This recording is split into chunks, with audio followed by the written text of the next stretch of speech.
We haven't been back to the academia in a while. It hasn't changed much, has it? Well, since we've got some time, want to go to the house of Dana? Paimon wants to do some reading! Ha! So you noticed! Well, you're too late. The Paimon you know and love is no more. You're looking at Paimon Plus, a new and improved treasure trove of travel know-how. Paimon Plus would like to find some new books to peruse. A gracious traveler like yourself wouldn't leave her companionless on her quest, right? Come on, this way!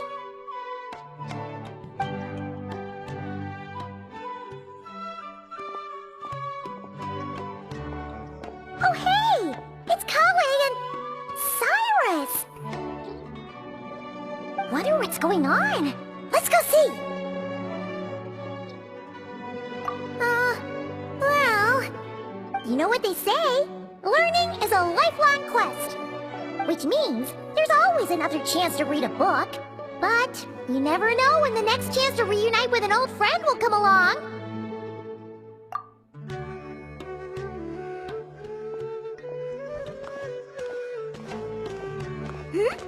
Traveler, Paimon?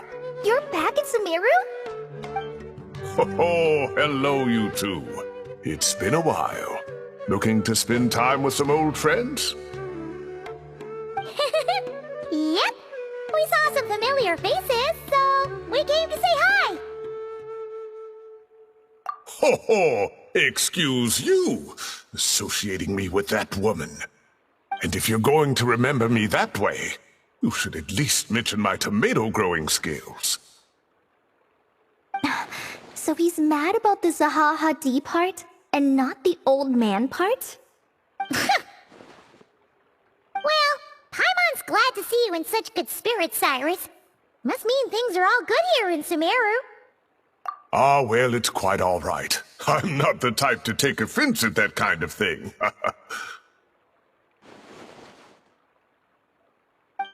You definitely are. Anyway, what were you and Collei chatting about just now? Ah, that. Well, it was quite a spontaneous meeting. I was leaving the sage's office when I spotted Collei in conversation with a Mahamata, and it looked serious. I thought something bad might have happened, so I hurried over as soon as the conversation ended. But as it turns out, our Collei is moving up in the world. The academia even hired her as a consultant. Wow! That's incredible! Oh, it's nothing, really. Look at that, so humble. Takes after me, she does. Not at all. Not at all. No, wait. I didn't mean that to sound like I don't think you're humble, Mr. Cyrus, because of course you are. I just,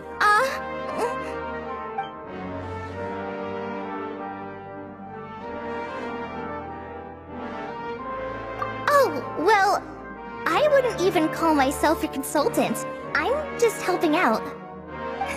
Now that the new semester has started, a lot of students and scholars are doing fieldwork for their research. But it can be dangerous for those who don't have a lot of experience in the wild. So, the academia is planning to establish an agency that provides guidance on outdoor survival and rescue for people who need it. Oh, Paimon gets it! So, you're here to explain rainforest survival as a representative of the forest rangers! Yeah, pretty much. Of course, when it comes to tips on deciphering mechanisms or defeating monsters, that's for people who are far more senior than me to handle. And speaking of which, since we're short on manpower, the person in charge at the academia said we're still accepting newcomers. If you're interested, you're welcome to join and share your insights. Ah, seizing the moment. Well done, Collei. Recruiting someone as capable as the Traveler is a great idea. Oh, and just between the four of us, the academia has set aside a generous amount of funding for this project. Well, since Collei's thrown her hat in the ring, we should help out too! What do you say, traveler? Great! We're all supposed to meet up in Aru village later, so I guess we'll regroup there. I was kinda worried, since Master Tighnari isn't around to help this time, but now I feel much better! Yeah! Even if you don't trust the Academia's eye for talent, you can trust ours for sure! And mine, of course. I have as good an eye for people as I do for tomatoes. Well, there you have it! Thanks, everyone. Oh, speaking of Tighnari, how are things with him and the others? Good, thanks! All the forest rangers are doing great! Oh, but Master Tighnari did mention that Cyno and Sethos were heading to Gandharvaville. I'm not sure if it's for work or something else. Huh, knowing them, could just be to play some cards. I'm not sure. Apparently Sethos is bringing someone else with him too. But with my academia commitment, I didn't have time to ask for more details. Huh, well now Paimon's curious. Should we go check things out, traveler? That's true, and I'm sure they've missed you. Now that is how it should be between friends. Getting together to play cards or enjoy a meal. Yet here I am, stuck with Nephis, who only ever calls to talk about research. Well, I won't delay your reunion any longer. Until next time. Goodbye, Mr. Cyrus. Take care. Alright, I should probably get going too. See you later, guys. Come find me in Aru village when you're ready. Looking forward to seeing you shine, collei.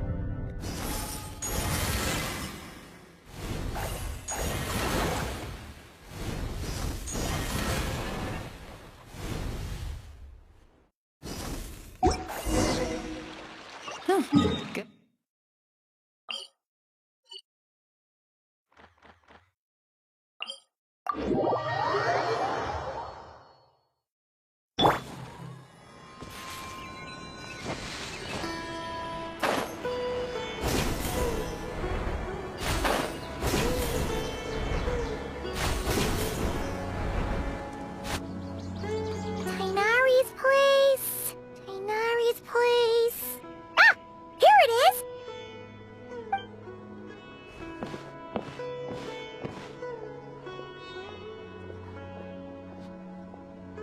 Cyno! Sethos! Looks like the whole gang's here. Oh, and Layla's here too! But, oh, she doesn't look too good. Did something happen? Ah, Paimon, traveler. It's good to see you. I'd welcome you like a proper host, but I'm a bit busy at the moment. Apologies. Ah, no need to look that worried. My observations indicate Miss Layla's condition has improved quite a bit. There's no danger to her mind. She's just fatigued and needs some rest. Excuse me for a moment while I blend some calming incense. I'll let you two explain the situation. All right.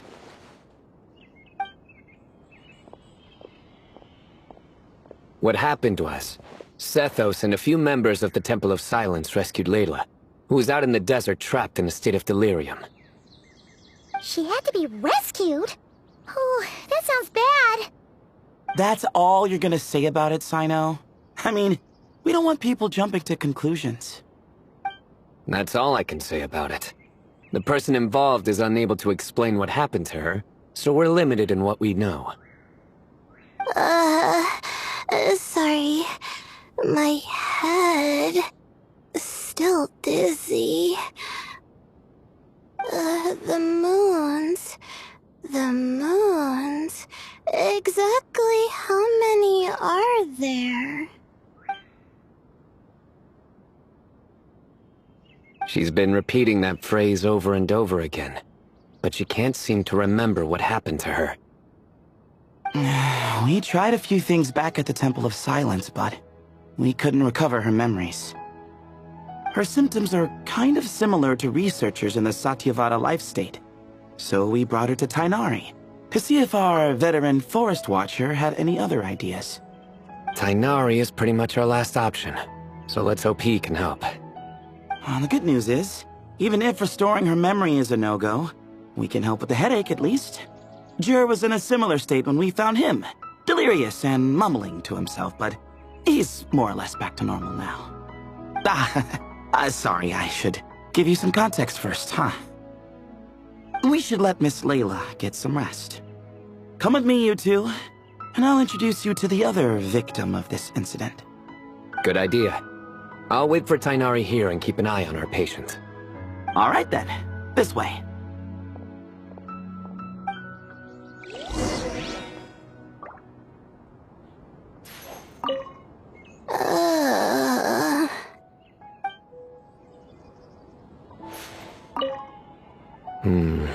Something strange is going on.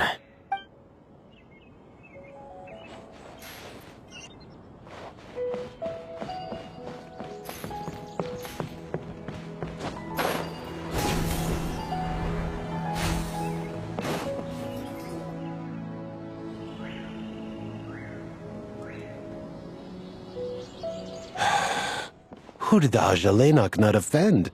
I just don't get it. Hey, Jur. Still musing about alhaitham nuts, huh?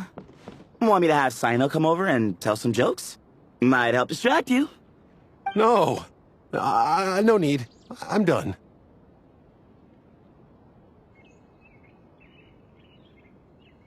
Oh dear. Another master of puns. One of Cyno's card buddies, actually. I think I might just take that as my cue to head back to the desert. Hold on. So, what's the deal with the alhaitham nuts? Other than the bad Cyno jokes. We'll get to that. But first, introductions are in order. This is Jur, a member of the Temple of Silence. And you remember the Traveler, right, Jur? Of course. I'd never forget a participant in the Rite of Duels or the hero who saved Sumeru. Awesome. Could you go over what happened to you one more time, Jur? Our valiant hero is gonna help us get to the bottom of this. Might as well join since you're here, am I right? Just hear him out. You're gonna want to uncover this mystery once you do.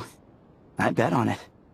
Well, I was on an expedition in the desert not too long ago, when I got caught in some quicksand. Later, it became obvious it wasn't normal quicksand because instead of sinking to my death, I fell into an undiscovered ruin. In my panic, arms and legs flailing about, I suspect I touched some things I shouldn't have. Because in that brief moment, an enormous amount of information came surging into my mind. I would hesitate to even call it knowledge, because my brain had no capacity to process the information. To use an analogy, it would be like trying to stuff thousands of alhaitham nuts into a small water skin without it bursting. Sorry again with the alhaitham nuts, I know. It's fine. We're getting to that part of the story anyway. True. Well, just as I was on the verge of madness, a single phrase broke through the storm of thoughts in my head. It was a man's voice saying, "Don't eat alhaitham nuts." What? I know it's hard to believe, but that's what happened. I was saved by the phrase, "Don't eat alhaitham nuts." I'm not sure. I'm not even certain it was a man's voice. It's hard to remember now that I've been repeating it so much myself. Anyway, the good news is I no longer feel like my head is going to explode. Of course, the bad news is that phrase has been stuck in my head for the past few days. Wow. But doesn't it have the opposite effect? Like, the more you say don't eat it, the more you want to eat it? Yes, that's exactly right. Whoever the voice belongs to, I don't know what his deal is with those nuts. Well, the world's a big place. There's bound to be people who don't like sweet stuff. I suppose. Strangely enough, I'm starting to think the voice belonged not to a man, but a cat. A cat? How? That's the question, isn't it? What would a cat be doing in an abandoned ruin like that? Just as my mind was reaching its breaking point, I could have sworn I heard the sound of a cat guiding me to exit. But when I came to, all I saw was endless desert, and Sethos shaking me in a desperate attempt to wake me up. I'll admit, it was pretty terrifying seeing you like that. Staring off into space and mumbling about alhaitham nuts. You sure don't sound terrified. Sorry. It's not that I don't care. It's just kind of hard for rambling about alhaitham nuts to sound menacing. Now, what Layla was saying, on the other hand, that is much creepier. Exactly. The unknown is what breeds fear. alhaitham nuts are familiar. But the moon, suspended above us at night? That's about as foreign as it gets. Well, we don't know that for sure. There could be a whole other world inside an alhaitham nut, with a moon of its own. Huh. I guess. Alhaitham nuts are not to be underestimated. Right, yeah, of course. Won't catch me disparaging the mighty alhaitham nut. No, sir. Huh. So, a similar thing happened to Layla then? Yeah, I think so. I was in a hurry to rescue Jur, so I put a marker on the incident site so we could go back and investigate. When his condition stabilized, we doubled back around to check and... Exactly. Multiple victims with the same symptoms at the same location. It wasn't hard to conclude that something is seriously wrong with that place. So, after we got Layla out of there, I had the Temple of Silence put up a warning sign at the scene and send patrols to watch the area. Speaking of, Cyno, Tighnari, and I are going to head back there and investigate once Layla is stable. So as per usual, you're here just in time. That's for sure. But there's another reason I want Cyno and Tighnari involved in this. Because the story doesn't end there. Right, Jer? Oh, yes. Where was I? The alhaitham nuts butted in and I... Right. Yes, the cat. As I followed the cat noises, the voice said something else. So, there are those from Tula who still endure. I thought that was strange, of course, because, well, was the voice referring to me? Records of my ancestry are rather sparse, so I'm not sure if my bloodline even traces back to that place. That's right. The Temple of Silence's place of origin, and the home of Tighnari's people. Plus, Anubis, who Cyno and I both share a connection to, was one of the city's founders. As the temple's current leader, if something strange happens in the desert, it's my job to get to the bottom of it. But it turns out, a lot of people have a horse in this race, and I'm not leaving any of them out. See? Knew you'd join. But yeah, that's all we know about Jur's situation. Tighnari should be done on his end. Let's head back and check on Miss Layla.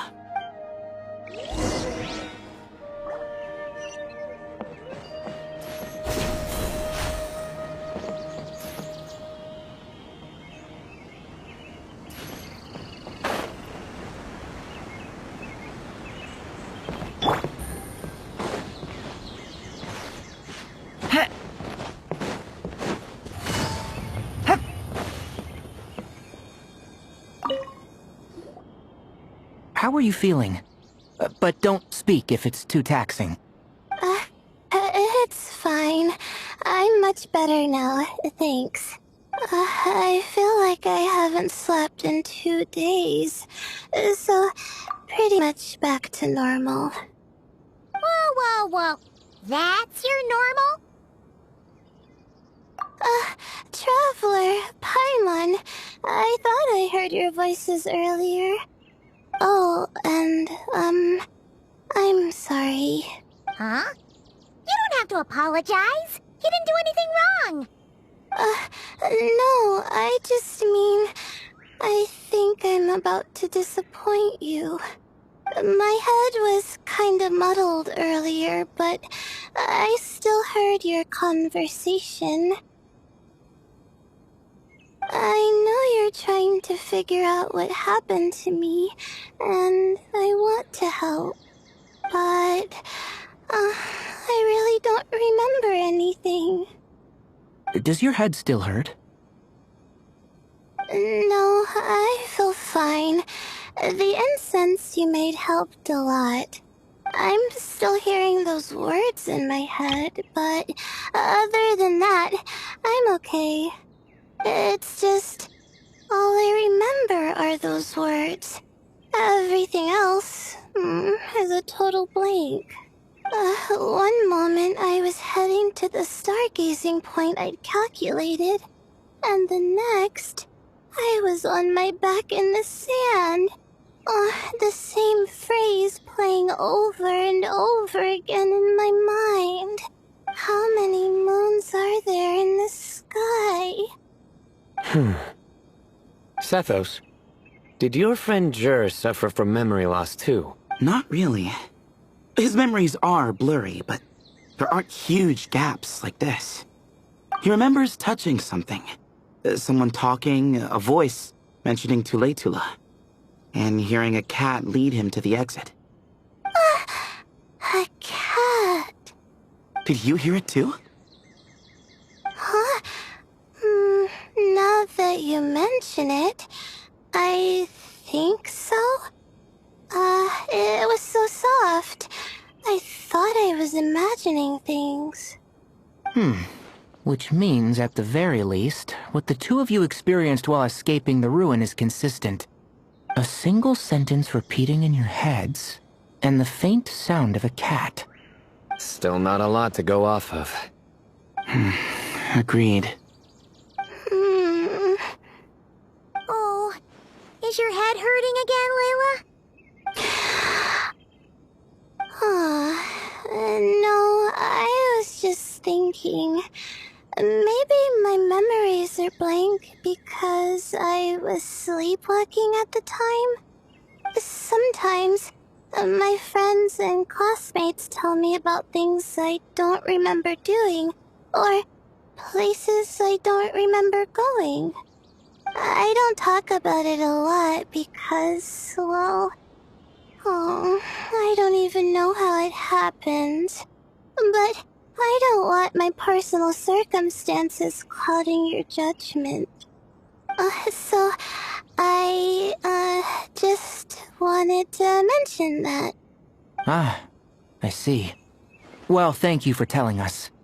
But I don't think we need to dwell on that for now. We're gonna check out the site of the incident for ourselves, so that should help us come to our own conclusions. Okay. Then could I come too? I have to know what happened to me back there. Sure, but on one condition. You need to be in tip-top shape before we head out. If your condition isn't stable enough before then, we'll have to figure out something else. Of course. No problem. Well, I'm more concerned about Tighnari. You sure you'll be alright in the desert? You say that like I'll evaporate on first contact with sand or something. Call it curiosity. If this concerns my ancestors, I want to figure out what's going on. Anyway, as long as I take things slow when the sun's out, I should be fine with the right preparation. Besides, it's a good idea to have a doctor on hand in case of emergencies. So long as our doctor doesn't become the emergency. Well, if that happens, I suppose I'll just have to rely on the kindness of my entourage to haul me back home. Alright, well, that all sounds good to me. Let's meet in 2 days like we agreed. Jer and I are gonna head back to the Temple of Silence to do some research in the meantime. See you in a couple days. Sounds good.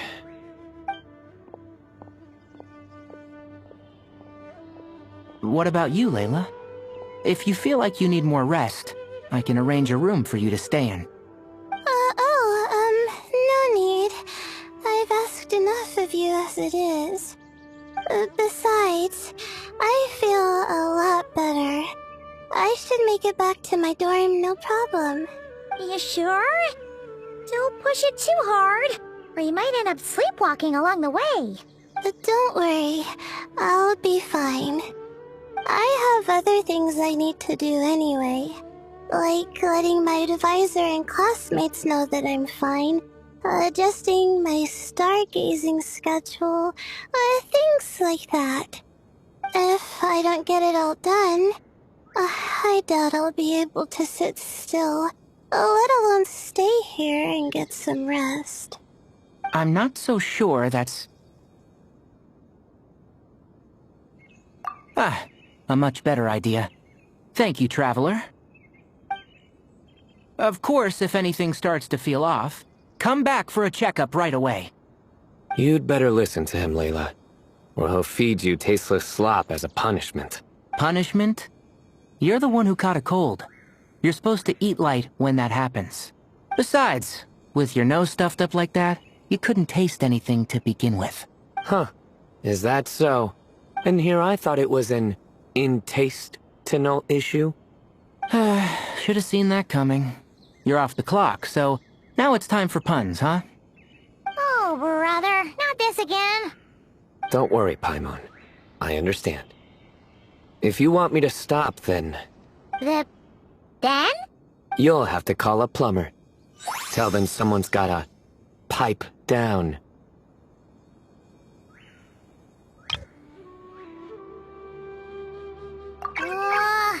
This is getting more insufferable by the second! Put a sock in it already, please!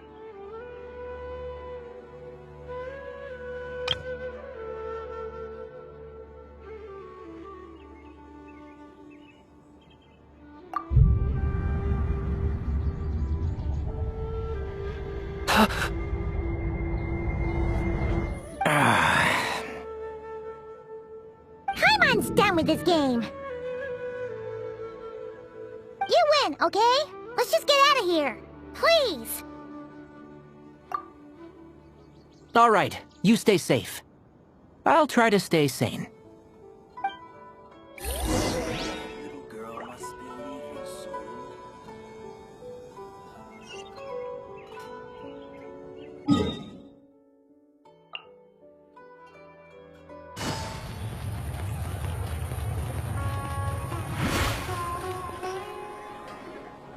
Moons.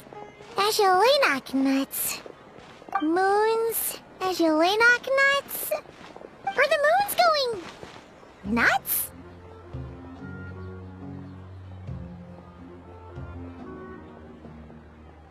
Oh no! Looks like Paimon's caught the brain bug too! She can't stop thinking about those two things!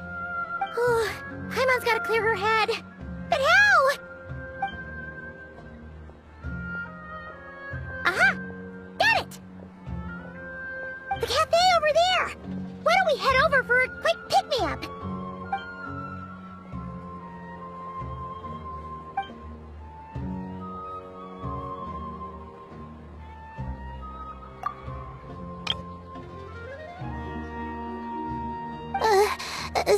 Sorry. I feel kinda tired all of a sudden. Wait! Is it because of all Paimon's muttering just now? Oh, sorry. The coffee will be Paimon's treat, okay? Hey! You make it sound like Paimon's stingy or something! Huh. Well, she'll just have to show you her true colors. Yeah! Starting now! You sit tight and take care of Layla, Traveler. Paimon's gonna get us some snacks and coffee. Be right back! Don't go anywhere in the meantime! She's pushing herself again as always. Saw right through me, huh? I apologize for the sudden emergence, but I didn't have any other options. Well, that's true. So, for our sake and your safety, allow me to fill in the gaps in her memory. That's right. Layla was already in bad shape, stressing about her new study topic, focusing on the stars instead of her surroundings. By the time she realized the danger she was in, it was too late.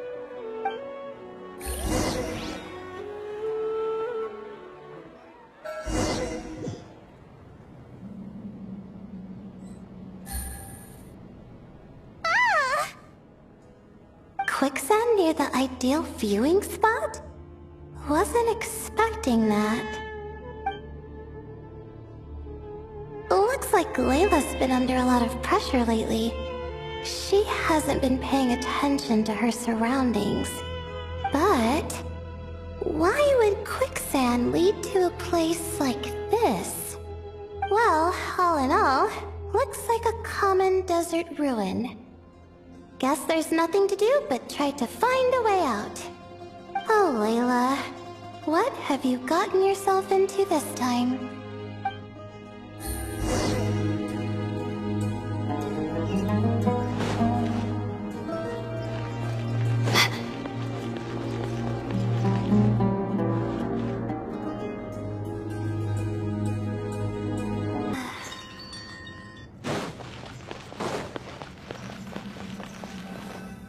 I think this door can be opened using the device next to it.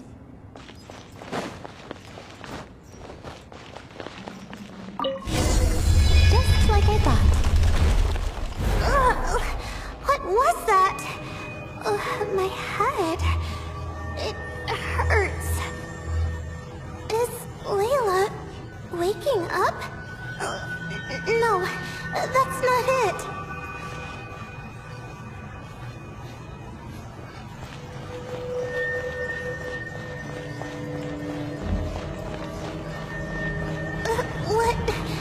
What's going on? It's too much. I don't understand. The ground is... Where am I? It's spinning.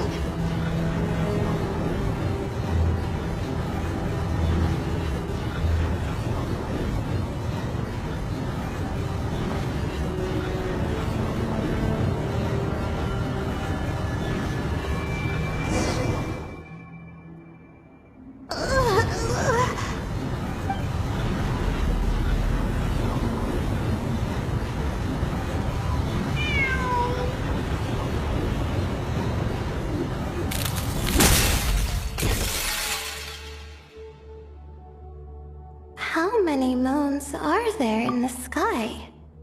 How many moons are there in the sky? Okay, information isn't rushing into my brain anymore. That's good. How many moons are there in the sky?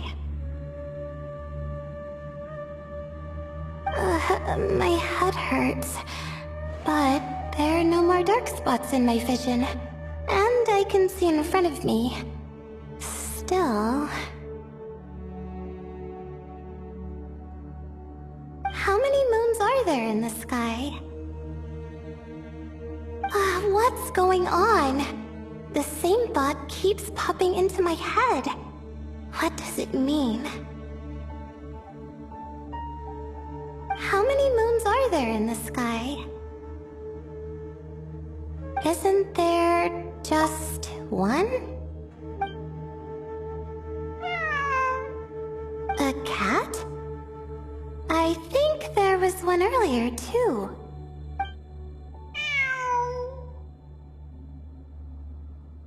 I'm not hearing things. It really is a cat. But what is it doing here? How many moons are there? No! Stop it!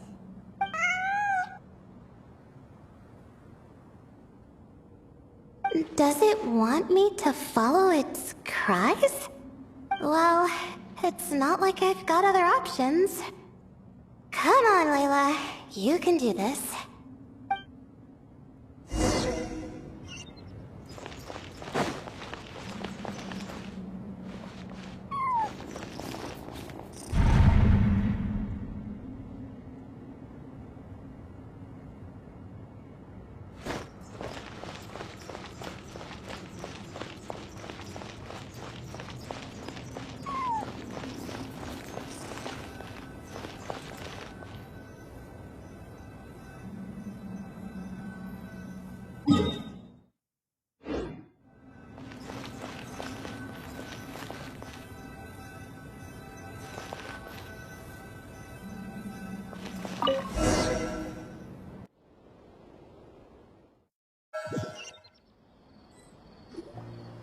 And so, I followed the cat's cries to find my way out.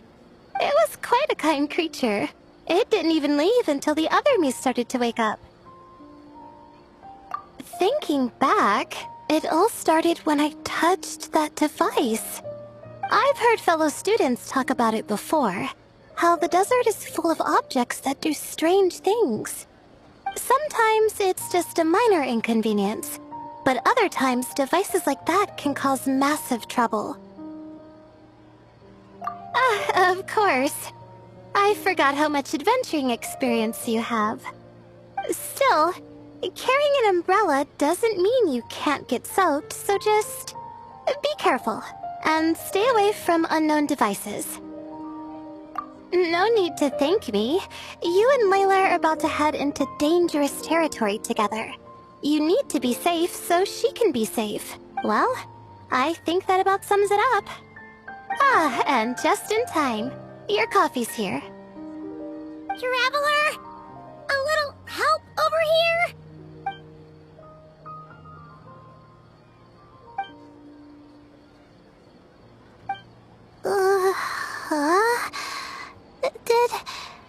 Did I fall asleep? Wow! Paimon didn't even know she had such an impressive skill! Ha! Does that mean, since Paimon bought this coffee, it would just make you sleepier? A beverage that puts people to sleep. Better saved for work hours, I think. What? So you can nap on the job? Who does that? Huh? Oh. Beep boop. Oops. Alhaitham! Kaveh! Nice to see you! Oh, and you too, Marak!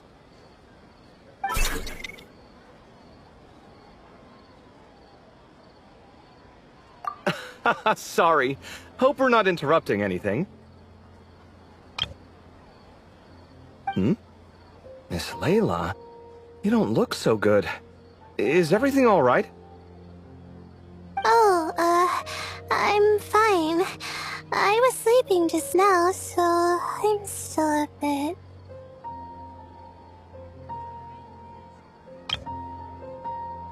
Ah, I see. And we woke you, didn't we? I'm sorry. We shouldn't have been so loud. No, you didn't. I didn't mean it like that. Sorry.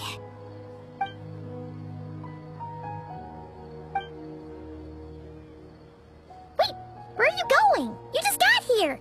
I'm going to do what I came here to do. Which is? Buy coffee beans?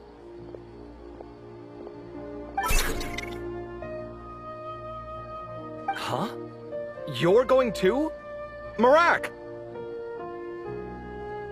Fine. Run off with him. See if I care. Well, looks like I get you to myself.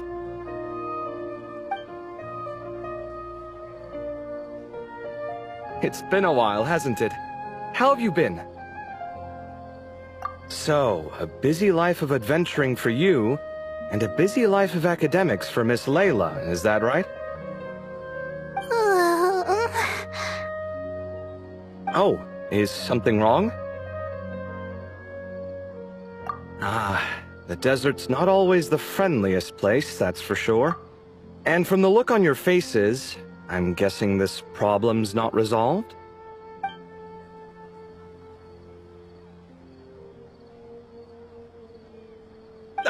Don't force yourself to talk about it, of course. But I've worked on several projects in the desert before, so if there's anything I can do to help, just say the word. No, I don't have anything to hide. It's just complicated, so explaining might take time. Ah, well, lucky for us, I've got that in spades. Yes, you have been quite sedentary recently. Excuse me? I've been going about work as normal, thank you. And, might I add, you do way less work than me. I do the amount of work that is required of me. Ah, yes. You and your stellar work ethic. The stuff of legends. No, now look what you've done. I've lost my train of thought. Where were we? The problem in the desert. Wait, you were listening earlier? Oh, we're giving the silent treatment now? Mature, very mature. Continue, Miss Layla. I'm curious as to how this incident unfolded. What did I tell you? This one doesn't have enough to do. Alright. Well...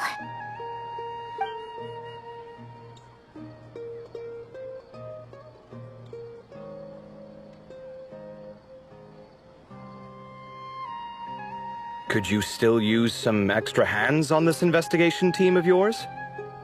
Huh? You want to join, Mr. Kaveh? That's right. I think my experience studying desert mausoleums could be of some use here. Alhaitham's expertise in ancient languages could be helpful too. Besides, I consider you all to be my friends, and friends are supposed to help each other out. Wait, I'm involved in this now? Oh, please, I know you. Half the battle was over the minute you said you were curious. We couldn't stop you from joining if we tried. Well, you've got me there. Besides...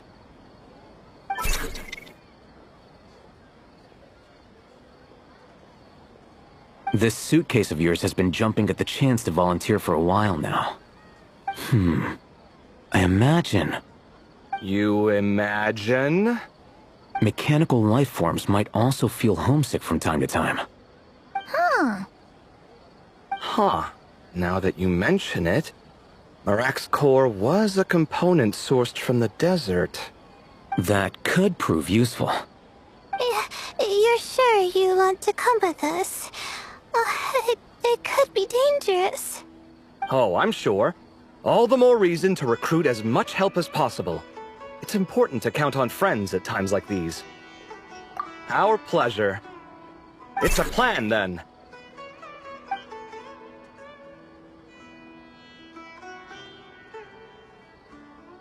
All right, we'll head back to our place to get ready.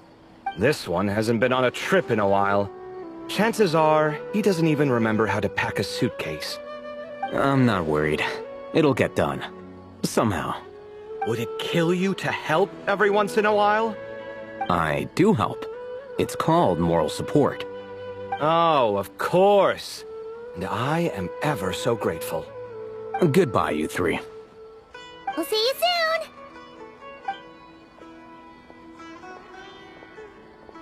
Oh, and Kaveh, your coffee beans! You were too busy glaring at alhaitham, you almost forgot them!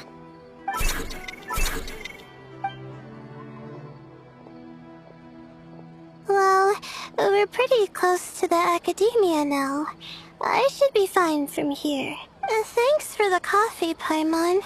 I feel much better now. Right. I'll follow the doctor's orders. Or try to, at least. With the blessing of the stars, I hope we all get a good night's sleep.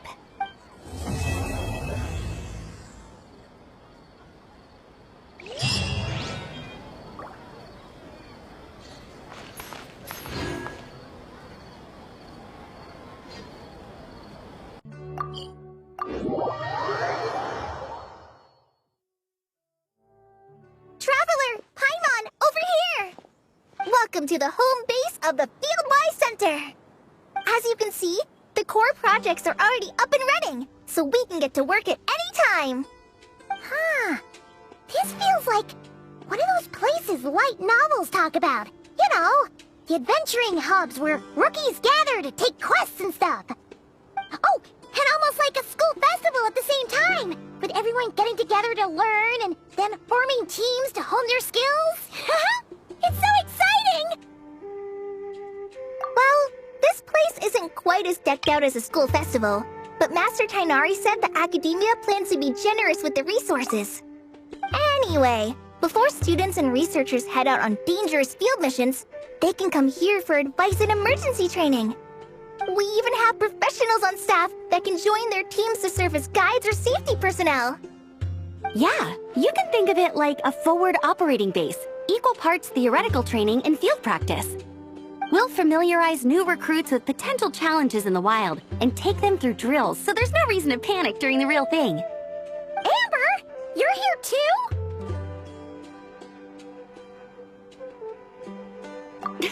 Surprised? I know I was. I'm off duty right now, so I was planning to just drop in on Collei for a bit. But I didn't realize how busy she'd be. I'm not the type of person to sit around and watch, so I decided to be her assistant. Sorry, Amber.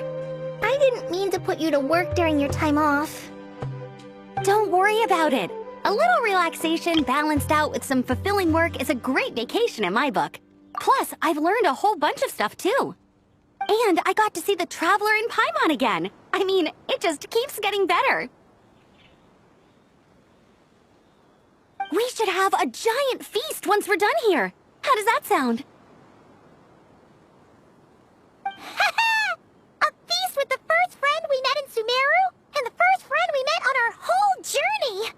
Oh, that sounds just about as awesome as a giant plate of sticky honey roast! All right, down to business then. Collei and I are in charge of the Scouting Speedsters project. The focus is using devices and machines to pass through hazardous areas, survey terrain, and get details on potential threats. Plus, a mortar research indicates that, during dangerous situations, having the support of an adorable companion can help set adventurers' minds at ease and prevent excess nerves. So, we took inspiration from Cullen Anba and Baron Bunny to create 2 scouting devices that are both adorable and useful. Cullen Anbot and Bar Drone Bunny. So far, feedback has been pretty positive. Once we've collected enough data, the academia will continue to refine the scouting buddies and release even more designs. A bunch of Kulanambas and Baron Bunnies running around the wilderness? What is that gonna look like? Plus, with you to guide our 2 little scouts, we'll be able to obtain some great data. Once you have a more complete understanding of the Fieldwise Center, you should come test them out. Now come with me. I'll introduce you to the other consultants. Oh yeah! The lady with the greenish-blue hair also has a super adorable device over there. But it does something completely different than our scouting buddies. I'm looking forward to seeing it in action. Oh hey! Another familiar face! Come on, let's go say hi!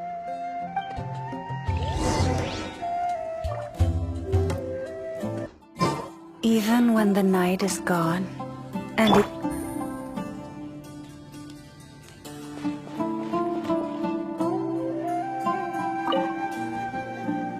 It's really that popular.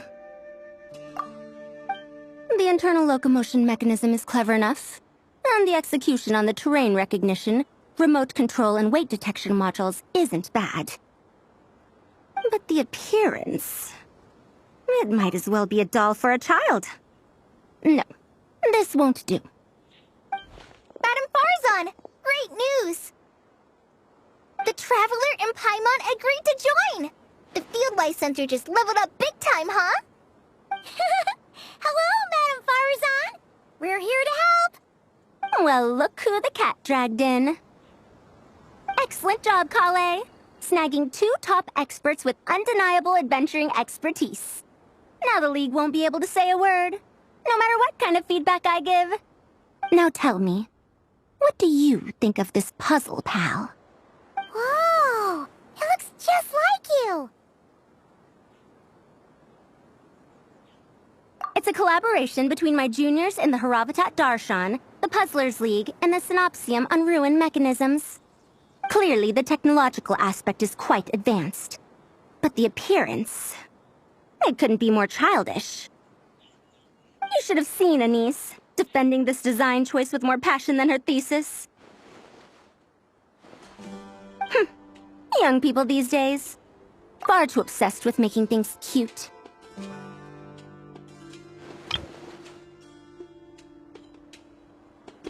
Huh. Paimon kinda likes it. Collei we're just saying how cute companions can help adventurers stay calm. With a doll that looks like you by her side, Paimon thinks she could go adventuring in a super dark ruin and not even get scared. Well, that line of thinking does have merit. And I suppose choosing this particular appearance is a sign of their respect. For me. Still, there are adventurers who place greater emphasis on reliability and technical composition. People like that don't just want their devices to be able to survive an avalanche, but to look the part, and for their appearance to reflect the high-tech composition. The fluffiness of this puzzle pal, on the other hand, doesn't give the impression it would be a reliable or formidable device. The appearance may even be distracting. Now picture this. A thick metal casing, square in shape, with a matte finish and openings to showcase the complex technical composition. That would have much more visual impact. I'm the perfect example of this. I have a youthful appearance, and so people question me on occasion. If I had a head of white hair instead, things would be different. Really? Then, you want Paimon to talk to them? She has white hair. What? No! That's not the same thing. I didn't realize you had such strict views about this, Madame Faruzan.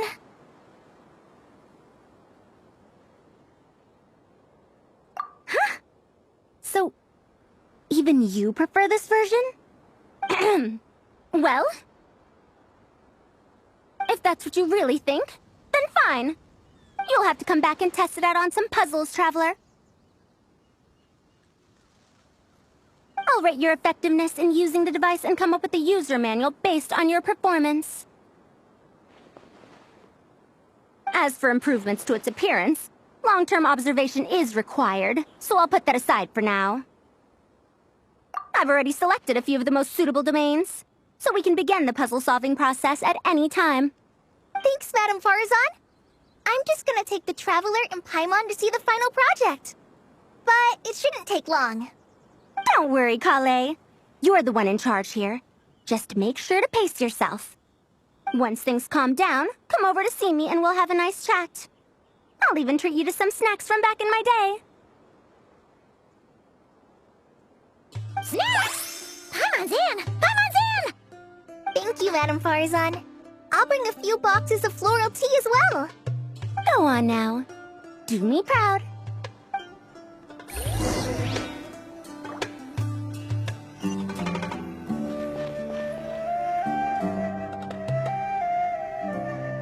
This last one is a long-term project we're calling the Security Division. Thanks to General Mahamatra Cyno, we've been able to bring Dehya on as the instructor and Candace as the coordinator. They're putting together a combat test right now, but they should be back soon. Hey, looking for us? I guess we showed up right on cue then. Wait, the Traveler and Paimon are joining as well? That makes things a whole lot easier. Sorry for keeping you waiting, everyone. But we managed to bring back some good intel.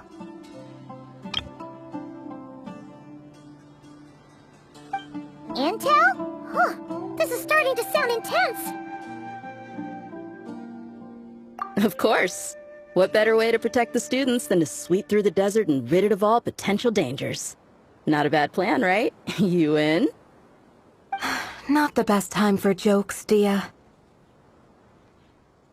Besides, when it comes to striking down danger, the Traveler is a man on a mission. He might take you up on that offer.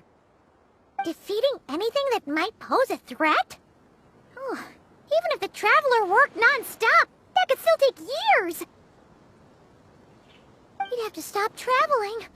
Oh, Paimon doesn't even want to think about that. Time would be the least of our problems. Some dangers aren't visible to the naked eye, like the scorpions burrowed underground, or the terrifying raptors sleeping in the trees. You can't get rid of them until they jump out to attack you. For situations like these, we'd have to combine Madame Faruzan's recommendations with Amber's approach to scouting, calculating our chances of encountering enemies and our expected operation times. Whoa, whoa, whoa, pencils down, everyone. That was just a joke. The security division's goal is a lot simpler, actually. We're just here to ensure that fieldwork teams include trained combat personnel. Some of this work has been entrusted to the Blazing Beasts and other mercenaries, but members of investigation teams who pass the combat test can also qualify. Before an investigation team is allowed to head into a dangerous area, the group must include at least 2 professionals who have passed the assessment. And Dehya and I were just out collecting intel on the best place to hold the test. We found a domain filled with monsters and bandits of all levels. Hopefully, they don't mind us borrowing their stomping ground for a bit. It'll only cost them a few smacks on the head. Oh, so we just need to supervise, right? That's right. Participant safety is our utmost priority. So we'll organize a group of capable personnel to take it in shifts. We still need to figure out our testing metrics, though. Fighting is different from an actual exam, and there's no one right answer. Mercenaries like me, we all have our own style.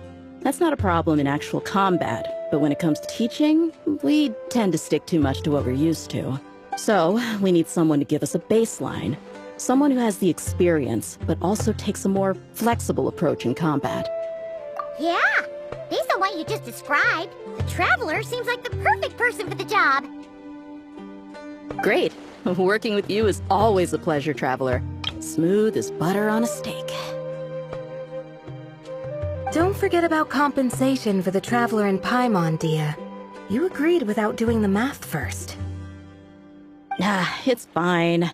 We'll just split the funds Collei wrangled for us, 20-80. 10 for me, 10 for you, 80 for the 2 of them. Wait, we're getting 80%? Don't sweat it.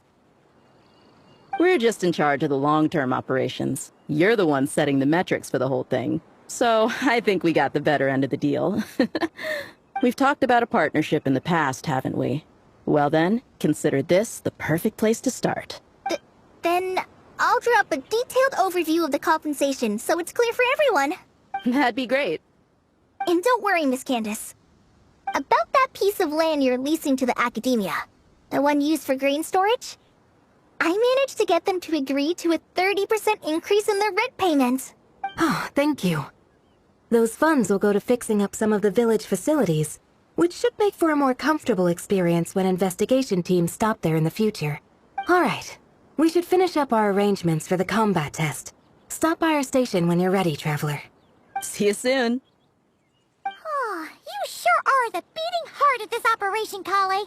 He brought the whole gang together. Oh, no. I'm just doing what I can. I still have so much to learn, so much work to coordinate. But for now, let's just give it our all. You bet! We'll make the Fieldwise Center the best it can be!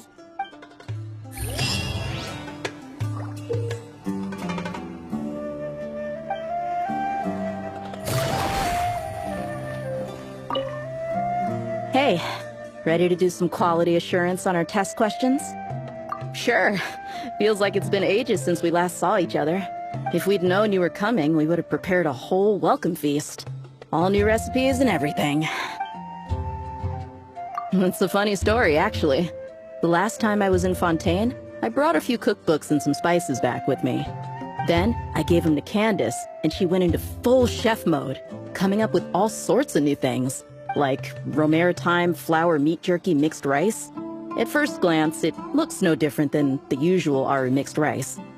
But then, it hits your tongue and you get that delicious meat, the hearty rice, and this super refreshing aftertaste, all without being greasy. It's a great way to refuel, and it's not too dry. Honestly, perfect for camping out in the desert. I'm not against improving traditional cuisine. Within the bounds of reason, of course. After all, every ingredient is precious out in the desert. Nothing must go to waste. Why didn't you accept that outfit from me then? Fabrics are a valuable resource too. I mean, I know I'm pretty casual and not the most fashionable, I guess. But I had someone help me pick it out. I'm sure nothing was wrong with the fit. In the end, it went to the girl in our merc band who does the accounting. She seemed to appreciate it at least. I did appreciate it, Dehya. It was extremely thoughtful. But as the guardian of Aru Village, my goal is to blend in, not stand out. Besides, fine clothes should go to people who have an occasion to wear them.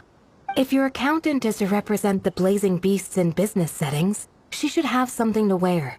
That's why I recommended the clothes go to her.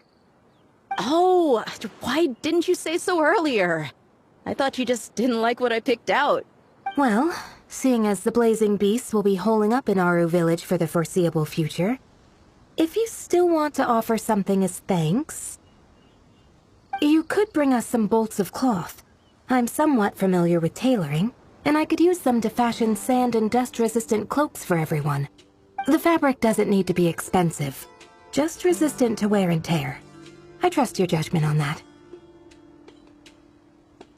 Don't worry, I'll think carefully about the shape and pattern when I make one for you. Then all will know that you are an esteemed guest of our village. Oh man, I'm getting kind of excited. In that case, maybe I'll head to Liyue next. I've heard you can get some really nice fabric there without breaking the bank. Oh, and they've got a huge selection of silks as well, if that's what we're going for. But they've also got security in spades, so no merc work for us. We'll just be tourists. Polite, well-behaved travelers. Once we're done here, I'll make a plan with the rest of the beasts.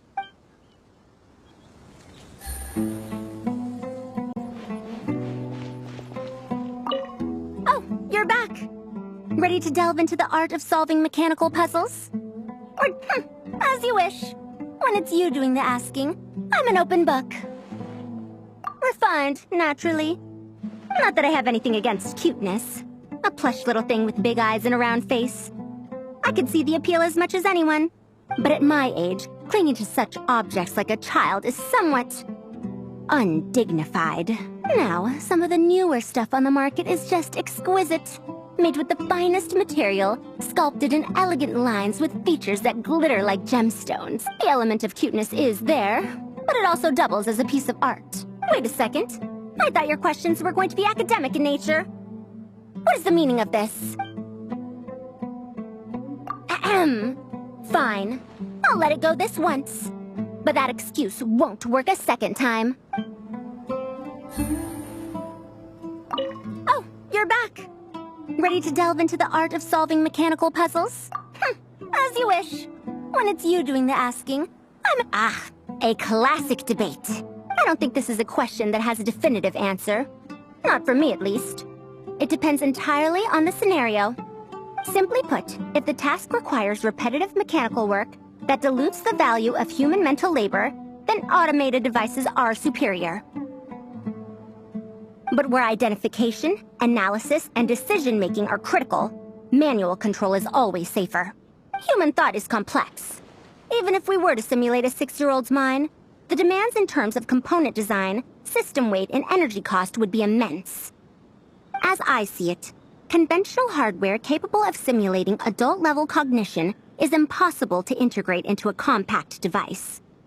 For the foreseeable future, anyway. Well, I've told you before, if you find these topics interesting, you should come to my classes. Cyrus's student, Lisa Mincy, is known as a once-in-a-generation genius. But with your smarts, I bet you could give her a run for her Mora.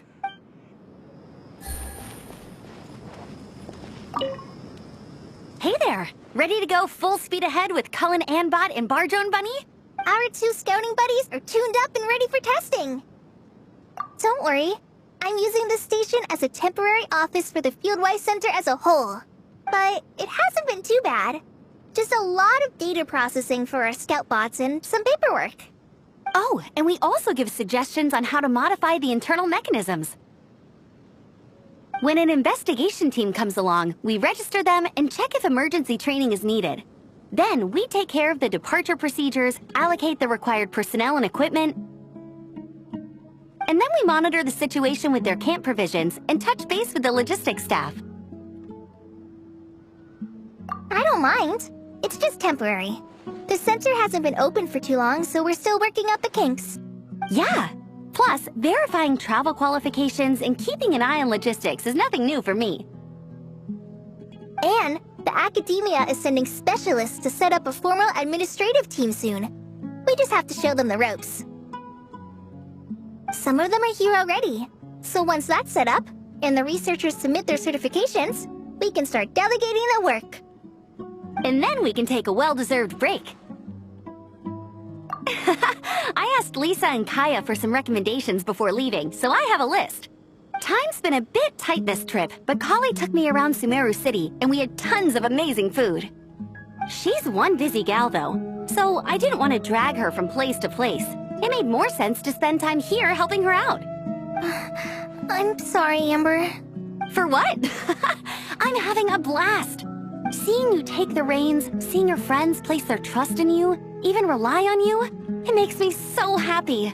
Traveling, relaxing, I can do that whenever. It's not like this is my last time here. Besides, once we're done, there will still be more than enough time for sightseeing. That makes me even more determined. You don't need to worry about me, Amber. I've got this.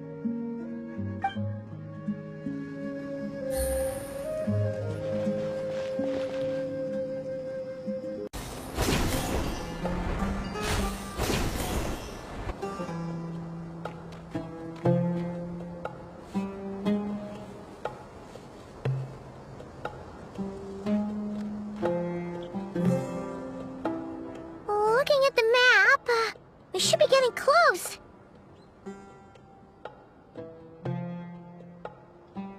Speaking of which, the closer we get, the more Paimon's heart feels like it's beating out of her chest. Excitement! Yeah, sure, that's it. Oh look, it's Tighnari and the others. Everyone's here bright and early. Yeah, the desert's a pretty harsh environment. Better to travel at night and beat the heat. Hey everyone, we're here! Ah, right on time. You don't need to worry about me. It's not too hot yet, and I'm properly hydrated. All right, we're just waiting on the two people Miss Layla mentioned, and then we'll be set. He's staying behind. If we don't make it back after a certain time, he'll be in charge of rescue operations. You can count on me. Nice! You thought of everything! Oh, and Cyrus said he'll be in Aru Village, so he's also available if we need help. Haha! Amazing! Having people to watch our back is making Paimon a lot less nervous. Yeah, I did. After hearing about what happened, my advisor gave me some time off to rest. So, my studies are on hold for now. Then, does your advisor know you're back in the desert to investigate? Yes, but I was only allowed to come after I mentioned that General Mahamatra would be there too. Haha! Quite the reputation you've got there, Cyno.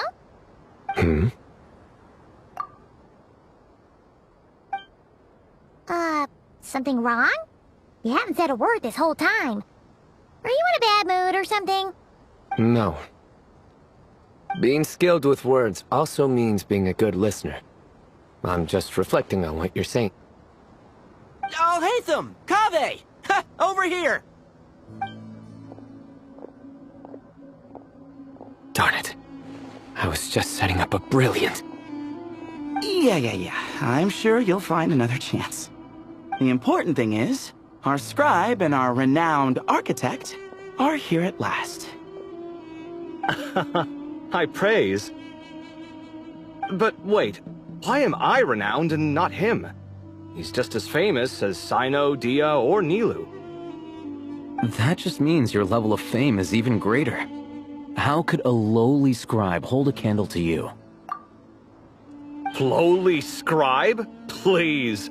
All those strings you pulled to get those new books from the House of Dehya? What do you call that? Borrowing. Anyone with an employee ID can do it. Uh-huh, yeah. The House of Dehya bends over backwards for just anyone, does it? Send a report to Lesser Lord Kusanali then. Let her know someone at the Academia is abusing their position. Hey! I never said abusing! Impressive verbal sparring, as always.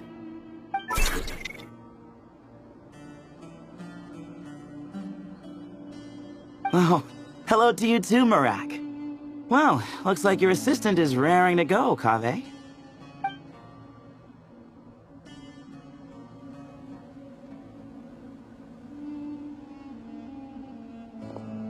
So, I say we get this show on the road. No sense delaying the inevitable. No need. We're in this together, remember? Sure. This is the entrance, yeah? Yes. Perfect. Then, if we're all set, let's get moving.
Paimon's mouth is full of sand! So that's what falling into quicksand feels like? If this was quicksand, we would have struggled to breathe. No.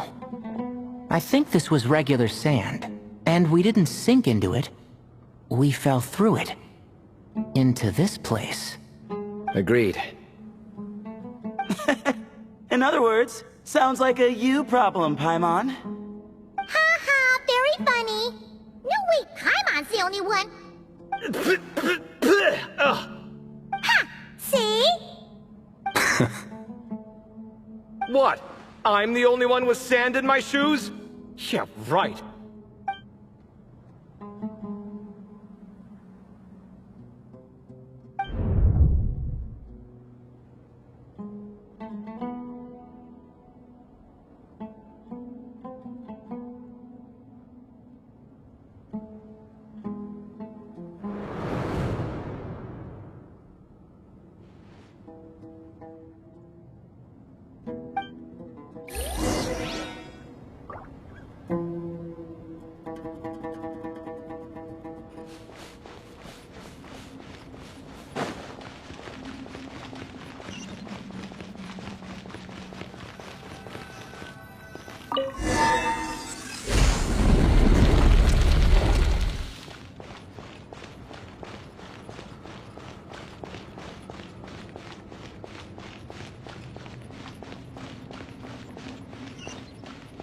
Whoa! There are monsters here? Sure didn't say anything about that. Probably means he didn't run into anything. Because we're just unlucky.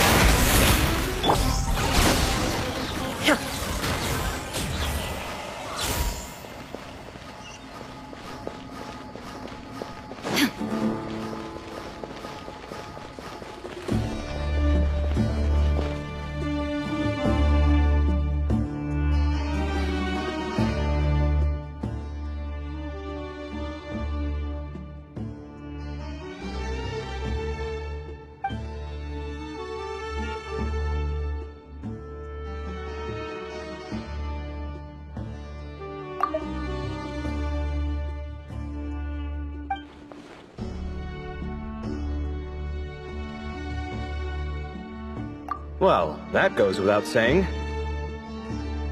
Fair point. There's just One problem, though. The only way forward is through that door. Oh! Is it time to hunt for a key? Paimon loves this part. Don't worry, with our adventuring experience, we'll find it no problem. Let's get searching!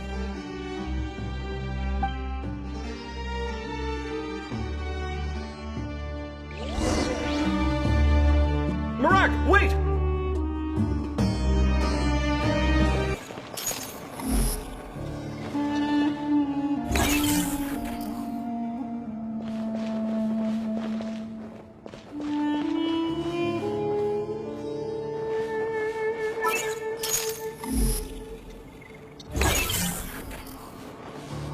Marak seems interested in these jars.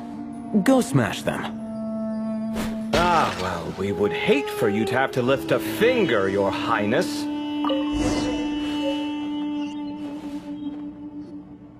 Marak, this isn't really your old home, is it? No idea what that means, but Marak does sound pretty happy. So, mechanical life forms do have the capacity to miss home. A novel discovery. Well, with Marak leading the way, we should be safe, right?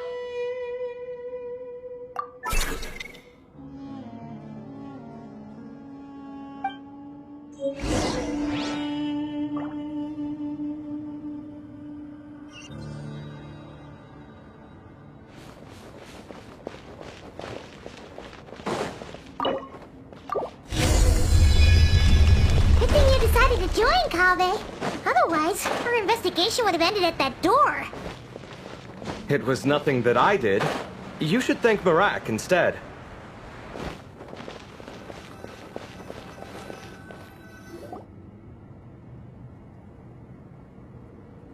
Hold on. At this rate, Paimon's gonna lose her title as best guy to a mechanical suitcase.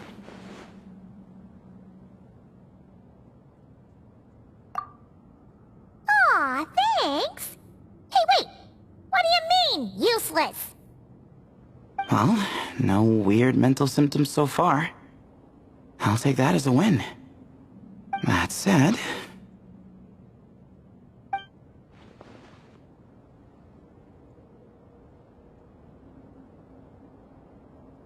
There are 3 doors here.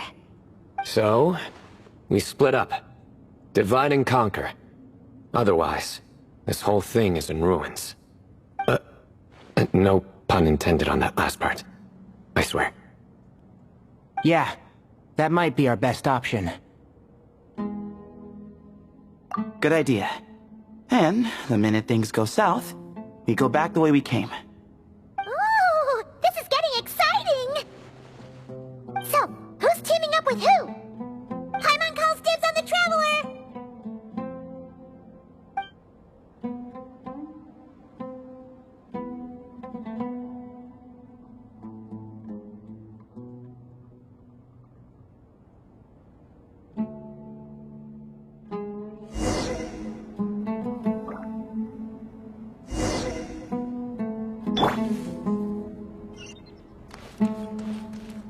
Huh. This takes me back. Last time we were in the desert together, the 2 of you came all the way out here to gang up on me. Oh? Sounds like someone's holding a grudge. Just what I like to hear. If you're still hung up on that last one, just name the time and place, and we'll have ourselves another thrilling... duel. Huh. What's with the awkward pause? Were you expecting me to stop you from saying something stupid? You two can have 1,000 duels for all I care, after we're done here. For now, focus on the task at hand.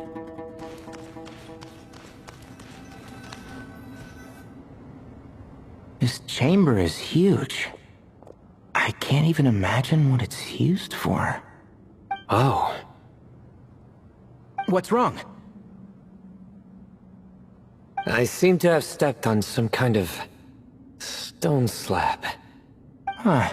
There's a pattern on this, but it's hard to make out with all the dust. Huh? Look! The shape seems to match the markings on the ground over there. Let's slot it in and see.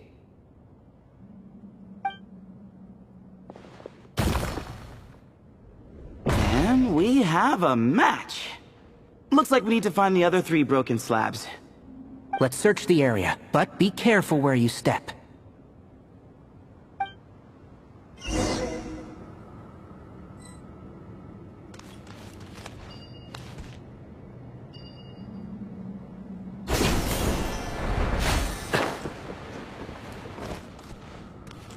Ooh, got one!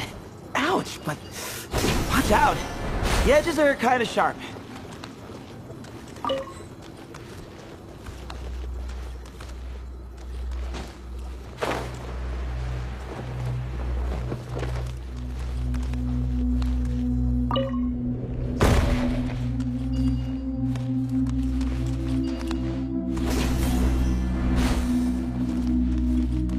Got the 3rd piece.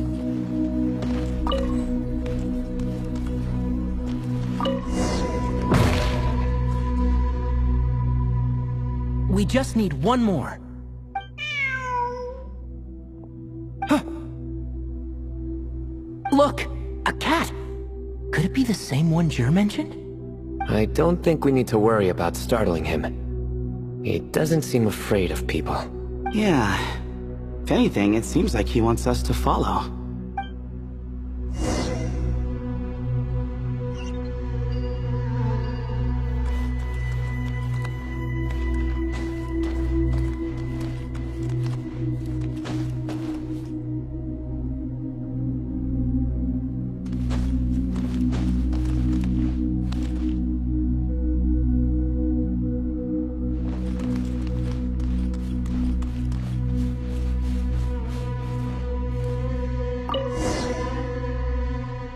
Oh, he led us to the last piece. Who's a good kitty? I never thought I'd hear you say something like that. You've clearly never heard how the professor talks to his tomatoes, then.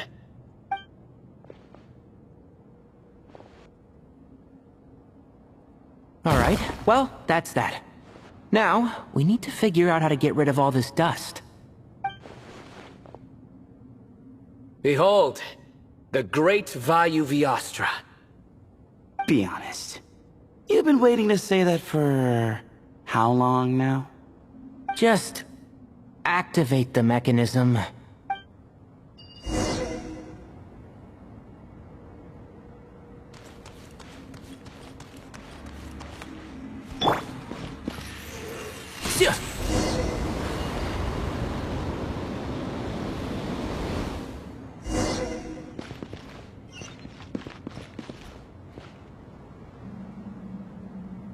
Huh.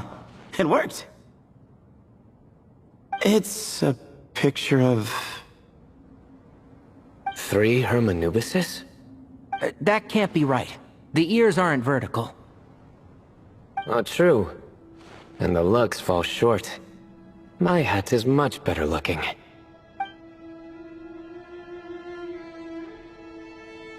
A goat, an ibis, and a crocodile. Oh, wow. Our botanist knows more than just plants. Riveting observation. I was just thinking. These 3 figures look a lot like the 7 pillars of King Deshret. That's right. These are our colleagues. Our what now? You sure about that? Just kidding. But what I meant by that is, these were Hermanubis' colleagues back then. The middle one is the Goat King Hereshef, Minister of Ministers, the god Amun's most trusted chancellor. Records say he was the deputy king of the Desert Sands, chief among the 7 pillars. Someone even more impressive than Hermanubis? I wonder if that ever got his goat. Sorry, couldn't resist.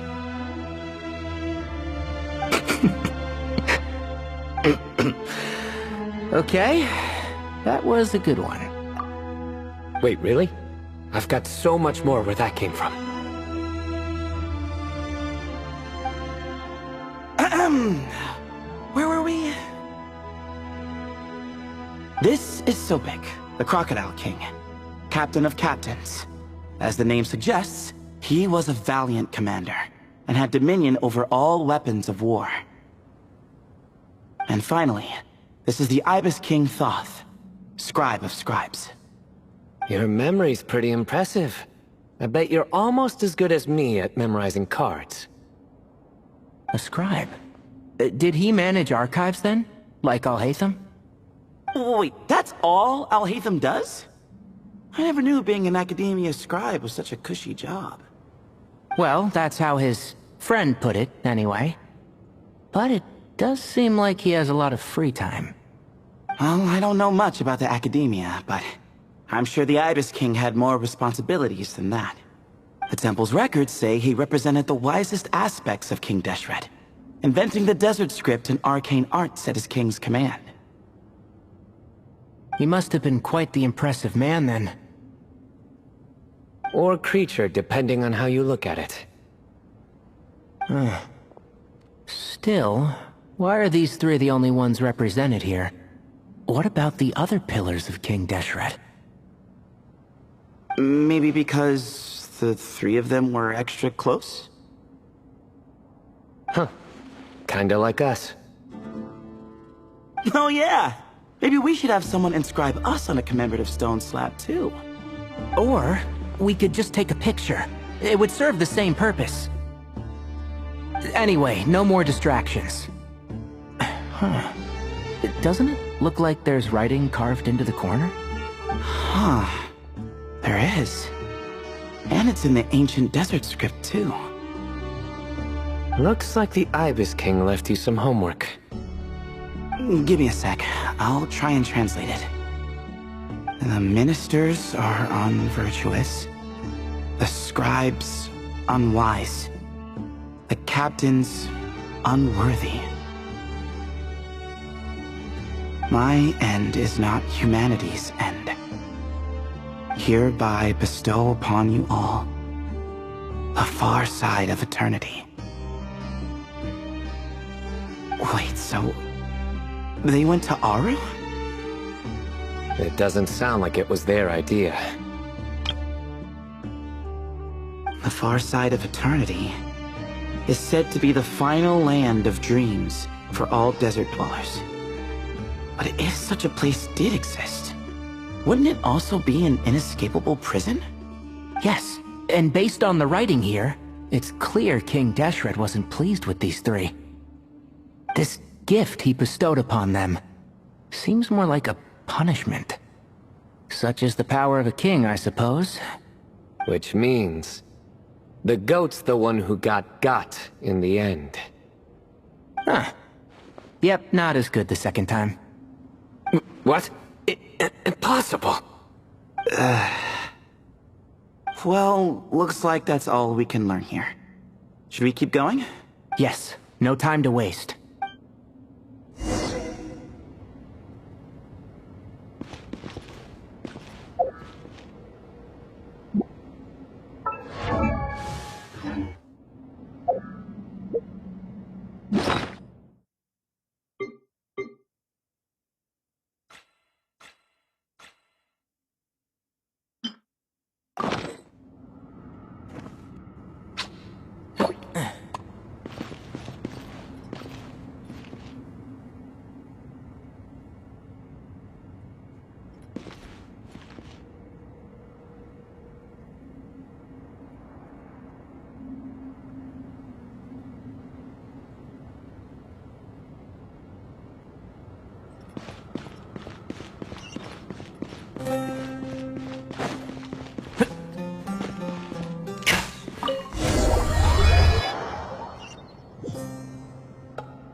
Jeez, who knew a suitcase could be so fast?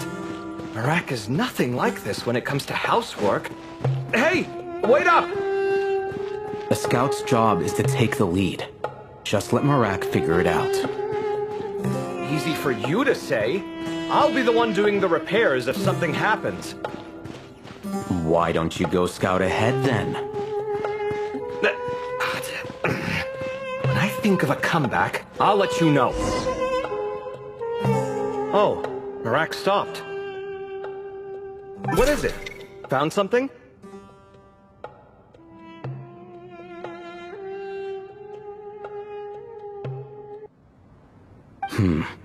Looks like something covered in sand. Let's get it out then. Come on. Oh, it's a stone slab. Good job, Marak.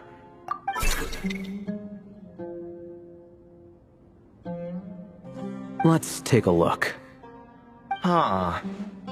Looks like this part of the picture goes...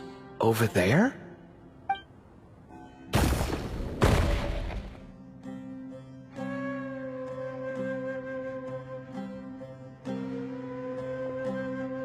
In that case, there must be other pieces. All right, and let's look around. Hey! Why are you sitting down? I thought Marak was helping. Oh, so you do know what that word means. Great. Are we supposed to just sit back while Marak does all the work? No, I doubt you could do that. Exactly. But I can.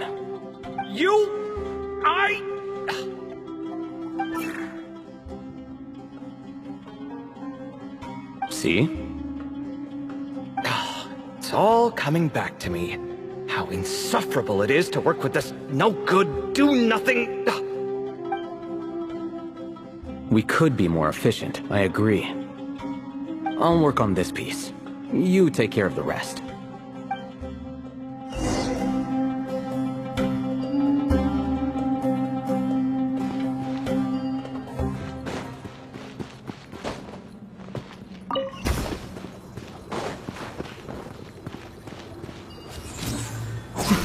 Found one!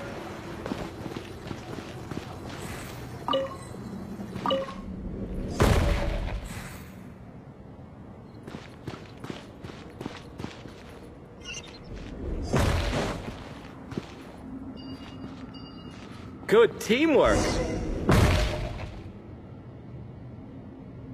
Looks like we found them all. The pieces fit together like a glove. But we can't see what's on them. Turn around. Huh? Look. Oh, I've seen this before. It can create strong winds. Just what we need to clean off the slab. Come on, let's... Hey! Don't worry about me. If I sit here, I won't be in the way. Oh, you don't want to be in the way? Then sit right in front, so the device can blow you straight back to Sumeru City.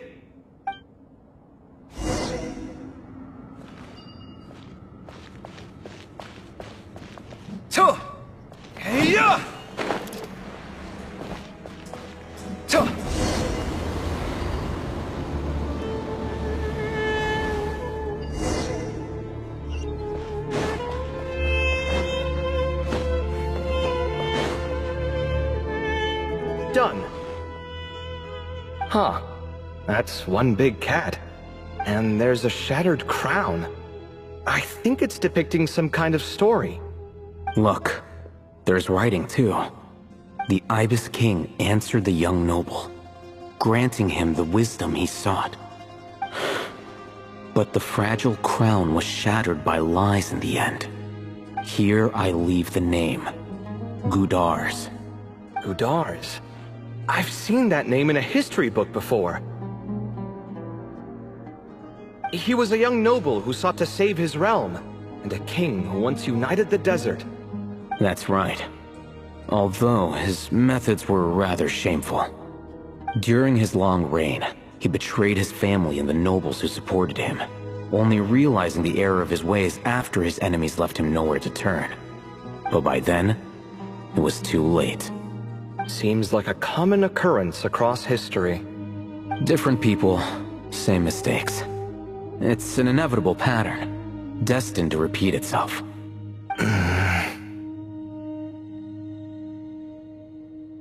The writing mentions the Ibis King, but a cat is depicted here. Does that mean... So far, what's depicted on the slab seems true to history. In which case, this cat is either a proxy for the Ibis King, or a manifestation of said king himself. Exaggeration is a common method ancient records use to highlight a being of higher status. And as we know, Layla and Jur both heard the sound of a cat while escaping the ruin. You're saying the Ibis King, one of the legendary 7 pillars of King Deshret, is here, still helping those in need? I'm saying we can't rule it out.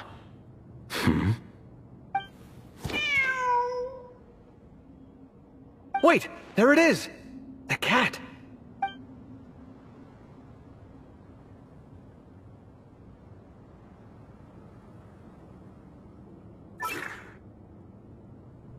Ah! Marak went after him!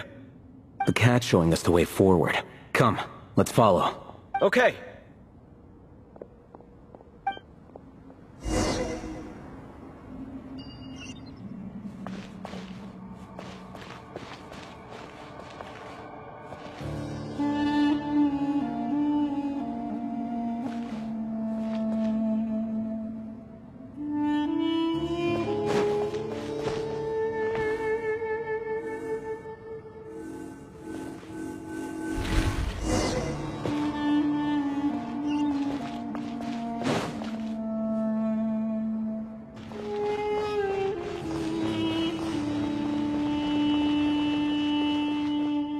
Huh. The cat's... gone. Yes, but look where he led us. Oh. Another slab. It looks similar to the last one.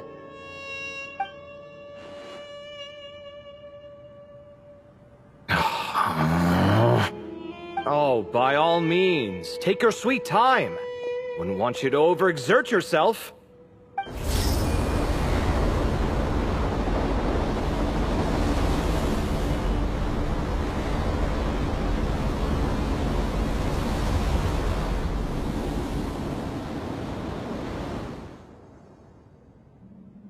Huh. The scene depicted here... Seems to be a different tale. The Ibis King answered the Jinn-blooded dancing girl, granting her the wisdom she sought. But enemies plotted to kill her close kin. Snake venom was her self-chosen end. Here I leave the name. Makaira. The Temptress of Woe? You've heard of her? Of course. I don't just sit around doodling all day. She's mentioned in tons of papers about the desert. As I recall, she was given as a gift to the tyrant king of Gurabad, and later seized the opportunity to kill him. After getting her vengeance, she reigned as queen for many years, until her enemies attempted a coup, and she took her own life. That's more or less the version I've read as well. It seems this queen also had dealings with the Ibis King. Yeah, I'm starting to find this whole granting wisdom business a bit concerning. I mean, considering how Gudar's and Makaira ended up, it might not have been a good thing. But, at the same time, if the cat guiding us is linked to the Ibis King, then he doesn't seem like a villain either. People are complicated. And the same is true of the servants of the gods, no matter their wisdom or power. Let's reserve judgment for now, and keep moving.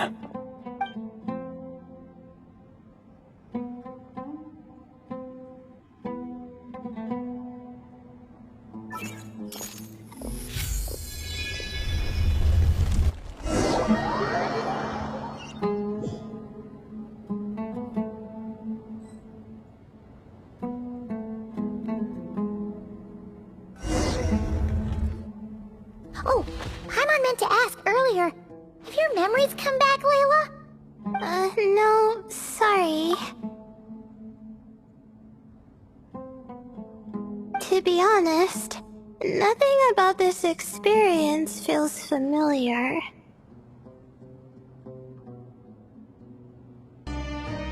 Besides, my focus is the stars.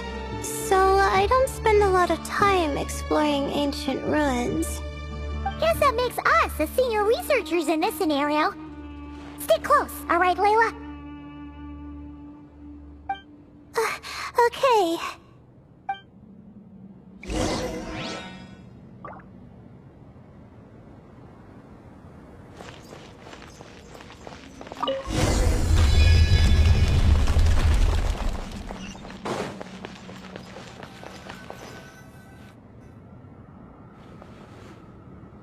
Wow, what a tall ceiling. Yeah, for such a big place, it's so empty. Like no one ever lived here. Sure must have been boring to live in ancient times, staring at ceilings all day. Now that you mention it, I've heard some people used to draw star maps on their vaulted ceilings. Some might even make them transparent to better observe the movement of the stars. It sounds so nice. Stargazing from the comfort of your own home. Wait a second. I think I see something up there.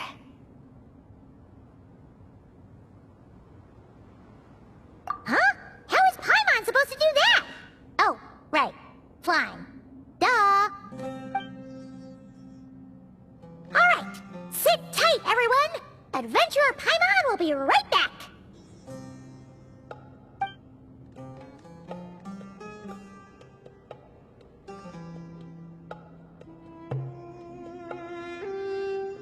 Okay, so, there's nothing super special up there.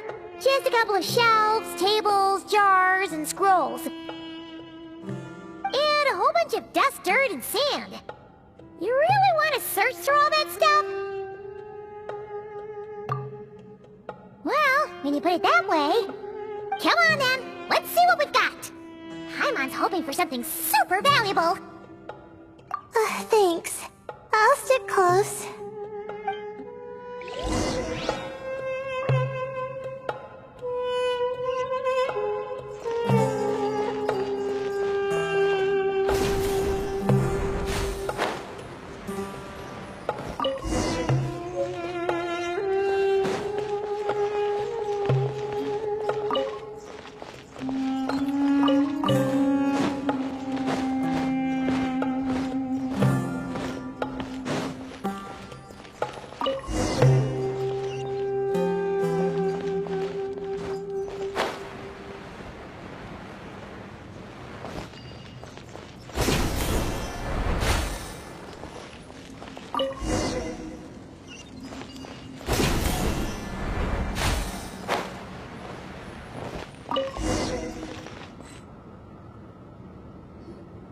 I think that's everything.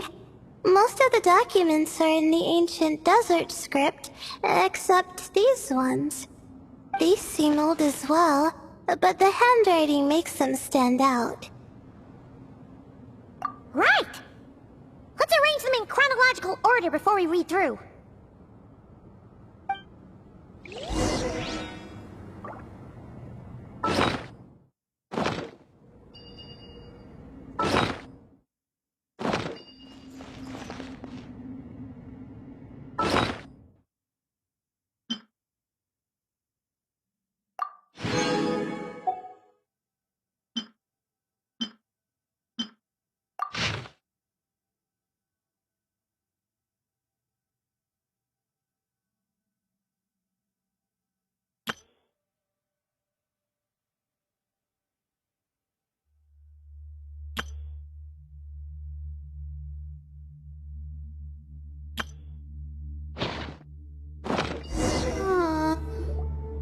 Okay, now let's take a look.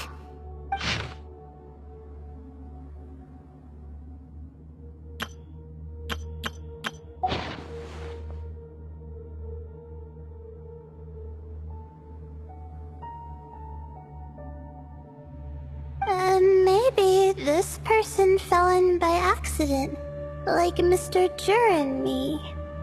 Yeah, maybe. But they don't sound super worried about their situation. So, either this person's an ace adventurer, like the Traveler, or some kind of super optimist. An optimist, huh? Oh, I wish I could be that sort of person. That's right! You're detailed and passionate. Great qualities for an adventuring buddy. This optimist seems super obsessed with exploring every corner of this place. That could have gotten them in big trouble for all we know. Well, I appreciate the compliment. It's almost magical how words like that can make you feel like you can do anything. I only wish that magic could last a little longer. Until I figure out my new study topic, at least.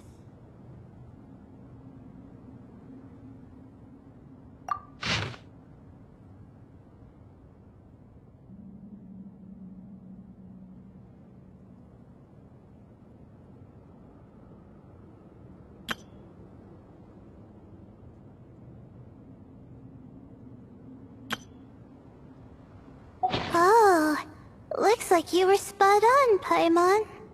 See? Told ya! That's what happens when you don't think things through. And all this talk about seniors and juniors, he was a student just like you, Layla. Whew, he sure talks a big talk for a student, though. You'd think he was some kind of old scholar instead. Huh. What is it? Did Paimon say something wrong? No, not at all. I was just thinking, and this might sound rude, but the way this person speaks is just so... you notice too. I mean, it's good that he helped treat his companion's wound, but it didn't seem like it was out of kindness.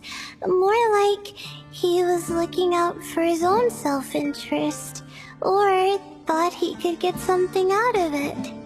I don't know. Maybe I'm reading too much into it. Yeah. If you're both in this dangerous situation together, wouldn't you mention them at least once? If it were Paimon, she would write down the name of every single person she was with. No one would be able to get away. Actually, I find Paimon's approach quite sensible. It makes sense from a safety perspective, too. That way, if anyone came to the rescue, the notes would be able to tell them everything they needed to know. Whoa! That's genius-level thinking!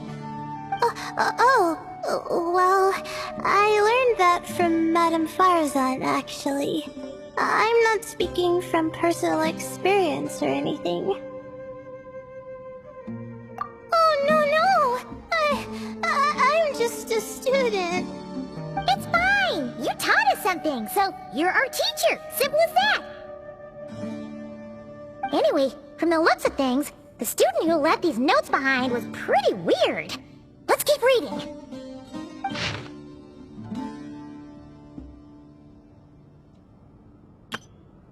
Whoa! Hang on! That's a lot of information. Paimon needs a moment to take this in. The Ibis King. So... did this person actually meet the Ibis King here? Sorry. Who? Jeez, not again! Stop teasing her, Traveler! You know she was asking about Nefer. Anyway, Nefer's, a friend of ours. And she's mentioned the Ibis King before, but not in much detail.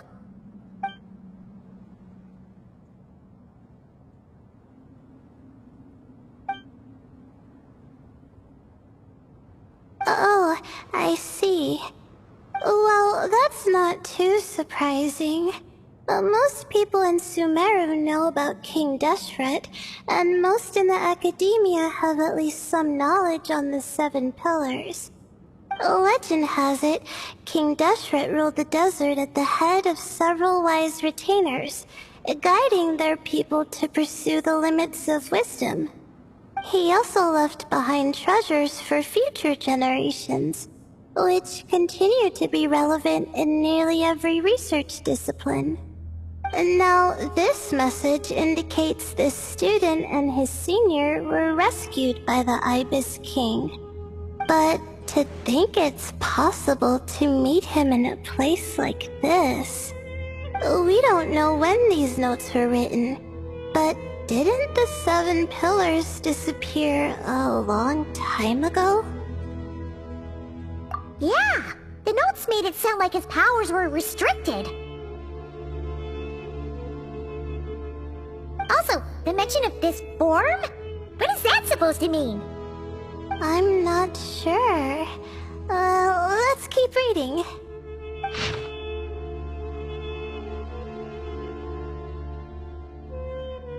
Oh! This is the last page! There's even a signature at the end. Well, sounds like they made it out. Guess it was a happy ending after all. Wait, but it says, the Ibis King cannot be trusted. Huh. Our friend said something similar. That the Ibis King was a liar. And the notes did make it seem like something wasn't quite right with him. Maybe he wasn't one of the 7 pillars at all, but some kind of con artist.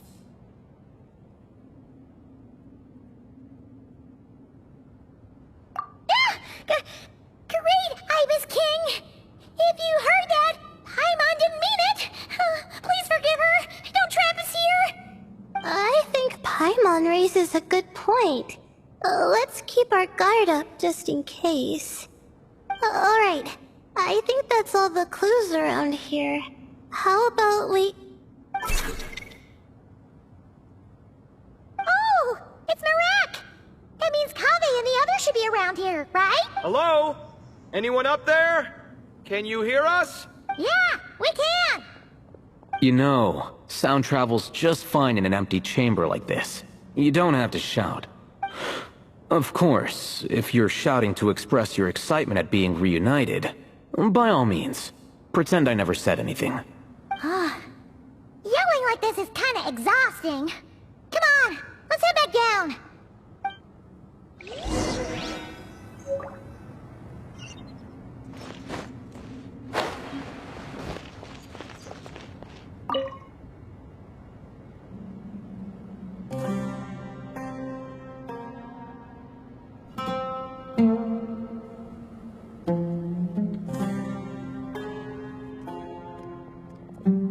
Wow, we all ended up in the same place, huh?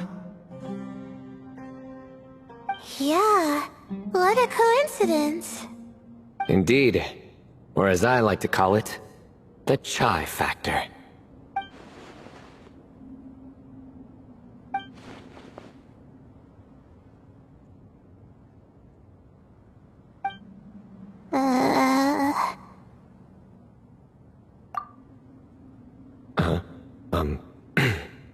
No reply?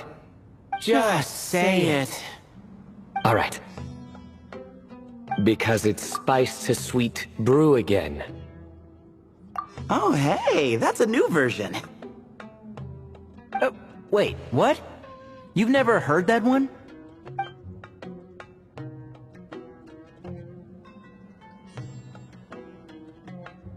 What are you looking for? A place to sit and read my book. Oh, great. What else is new? Well, looks like everyone made it through unscathed. Let's take this chance to get some water, rest a bit, and discuss what we learned. Sound good? Yeah, let's debrief.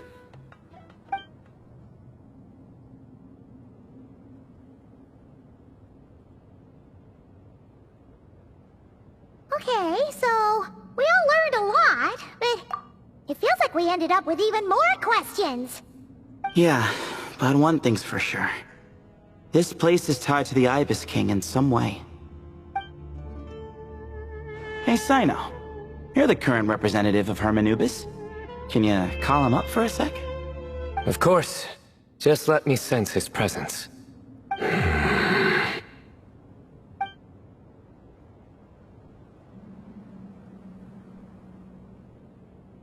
Just kidding. I can't sense him at all.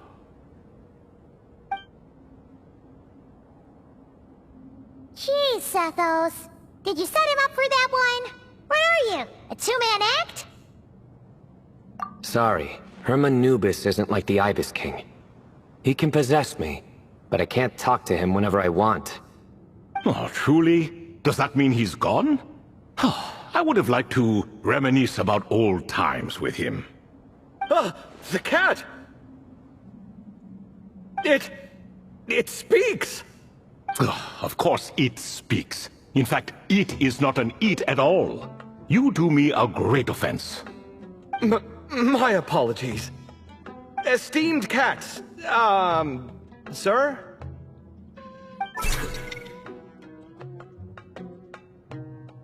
Oh, this little contraption is still here. Contraption? No, this is Marak. Which means you do his assistant a great offense. Huh? Well, I didn't mean... Well, I apologize. I wasn't referring to this Marak, but rather the thing that operates it. King Deshret was quite partial to it.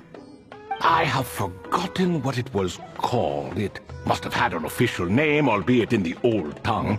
Even if I did remember, I would need to translate it into modern language.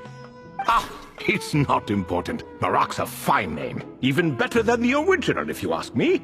Who thought of it? And the remodeling, quite well done indeed. This Marak looks much happier in its current form. Oh, and the components should have model numbers written on them. You can look them up if you're curious. This cat talks a lot. Quite the one-sided conversation. Is this what the Ibis King was like? He seems quite eloquent. I wonder if he plays cards. Ha! I knew Marak was a great name. Go me! Let's see, what page was I on again? Should have brought a bookmark. That all went over Paimon's head.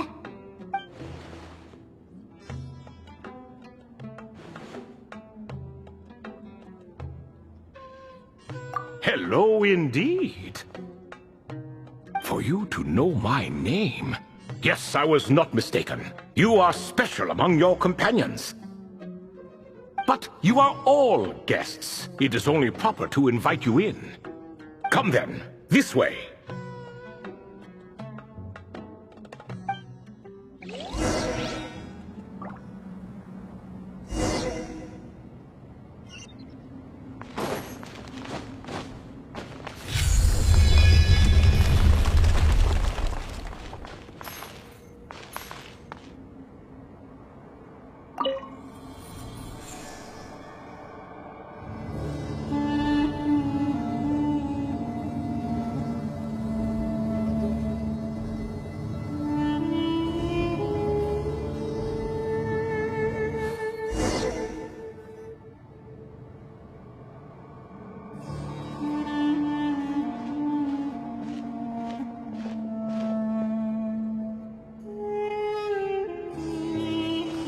Welcome to my humble abode. Oh, your house sure is spacious, Lord Ibis King. I fear it's not quite what it used to be. In fact, it has long ceased to be my home at all. It belongs to the descendants of the cats I once raised. Such adorable creatures, aren't they? Take the one I'm borrowing here, for instance. A chubby fellow with such lovely fur. Anyway, tradition dictates that a special guest such as yourself be presented with a gift. Alas, it's a first-come, first-served basis, you see. I fear with the passage of time, none are left. What? So the treasure's gone already? Treasure, you say? Not an inaccurate description.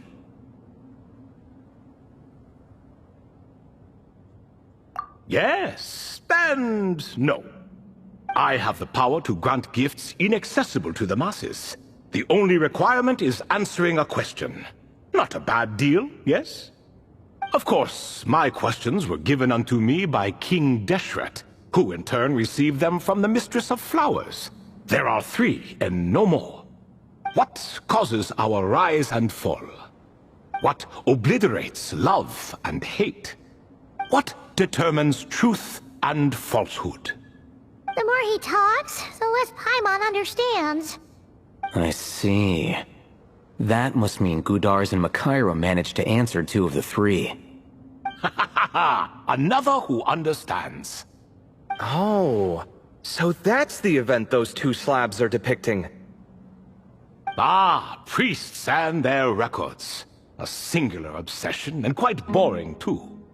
After being imprisoned within Aru, I could, on occasion, take the form of a cat to converse with those around me.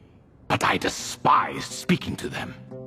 No conversational skills whatsoever. Now, humans like you who stumble in here from time to time, you are much more interesting. Hold on! We're getting off topic again. The 3 questions you just mentioned? What are they for, exactly? Ah, that is a story that begins with King Deshret. And we're in for another long one. Nostalgia for the past is common to us all, is it not? And our king, he was such a proud, solemn man in those days. He watched us speak of the present and the future, of the wisdom we possessed, or were about to obtain. We were his proud retainers, confident in our belief that, so long as each one of us used our abilities to the fullest, progress was inevitable. Yet, King Deshret's ambition was not destined to be allowed in a closed-off world such as this, so nothing went as planned. In fact, from the beginning, there were signs an outcome of this nature was inevitable, because although there were 7 pillars, one was forever absent. Al-Ahmar would insist the Dendro Dragon Sovereign was one of us, but the dragon herself rejected that idea. Huh. Like a card you can never seem to draw from your deck. More like a card that was never in the deck to begin with. Alas, that's just who Al-Ahmar was. There was nothing we could do about that. And I always preferred chess to cards. In the end, life grew unbearable for our king. But, of course, those who remain must continue to live on. But subjects like us were less fortunate. After all, the fate of a retainer is decided by the king, including the chance to walk away. So it was then that King Deshret had Kroko, Goti, and I locked up within Aru, where we remain to this day. Kroko. Goti? Ah, of course. You're more familiar with their full names. Sobek, the Crocodile King, and Hereshef, the Goat King.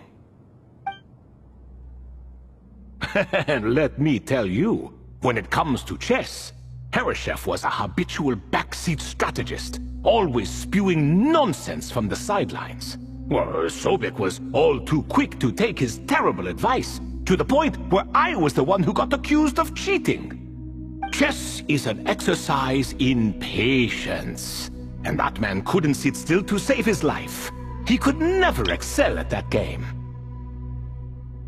In fact, neither of them were good at chess.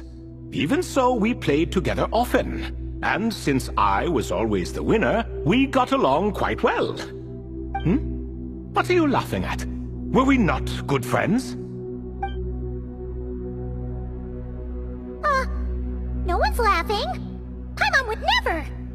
No, not you. It's Goti. He's laughing for no reason again. Can you not hear him? Ah, right. Of course you can't. The 2 of them are inside Aru, as am I, so only I can hear them. What is even going on here? Has he, started to lose it after being trapped for so long? That does happen to prisoners serving life sentences. Speaking of which, How's Azar doing these days?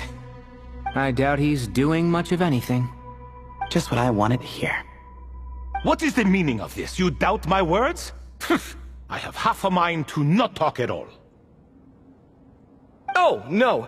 They're not questioning you, Lord Ibis King, just discussing other things. Please, continue. In that case... Where were we? Getting to the part about the 3 questions. Hopefully. Ah yes, we're almost there. Before I entered Aru, King Deshret said I could be released from my eternal seal if I chose humans who could provide the correct answers to those 3 questions. The first person who caught my eye was Gudar's.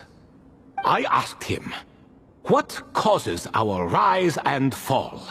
He answered, conspiracy and betrayal, for it renders the righteous and wise unable to succeed, and thus nations fall. I found his answer quite interesting, so I bestowed upon him the power to deceive. The second human I chose was Makaira. I asked her, what obliterates love and hate? She said unto me, I have nothing left to lose. Vengeance alone can quench both love and hate. I found this to be another fascinating response, so I granted her the power to be loved. But both of them ended up... Now then, young one, riddle me this. Did their answers point to this fate, or was it the power I bestowed upon them that determined their end? I'm just an observer who doesn't understand their circumstances, so I can't answer. A clever reply. I do not wish to comment either. It is all in the past at this point. My only wish was for their answers to be acknowledged by King Deshret's rules, and bring me one step closer to freedom. As for the final person, her fate remains to be seen, so I will not reveal her name.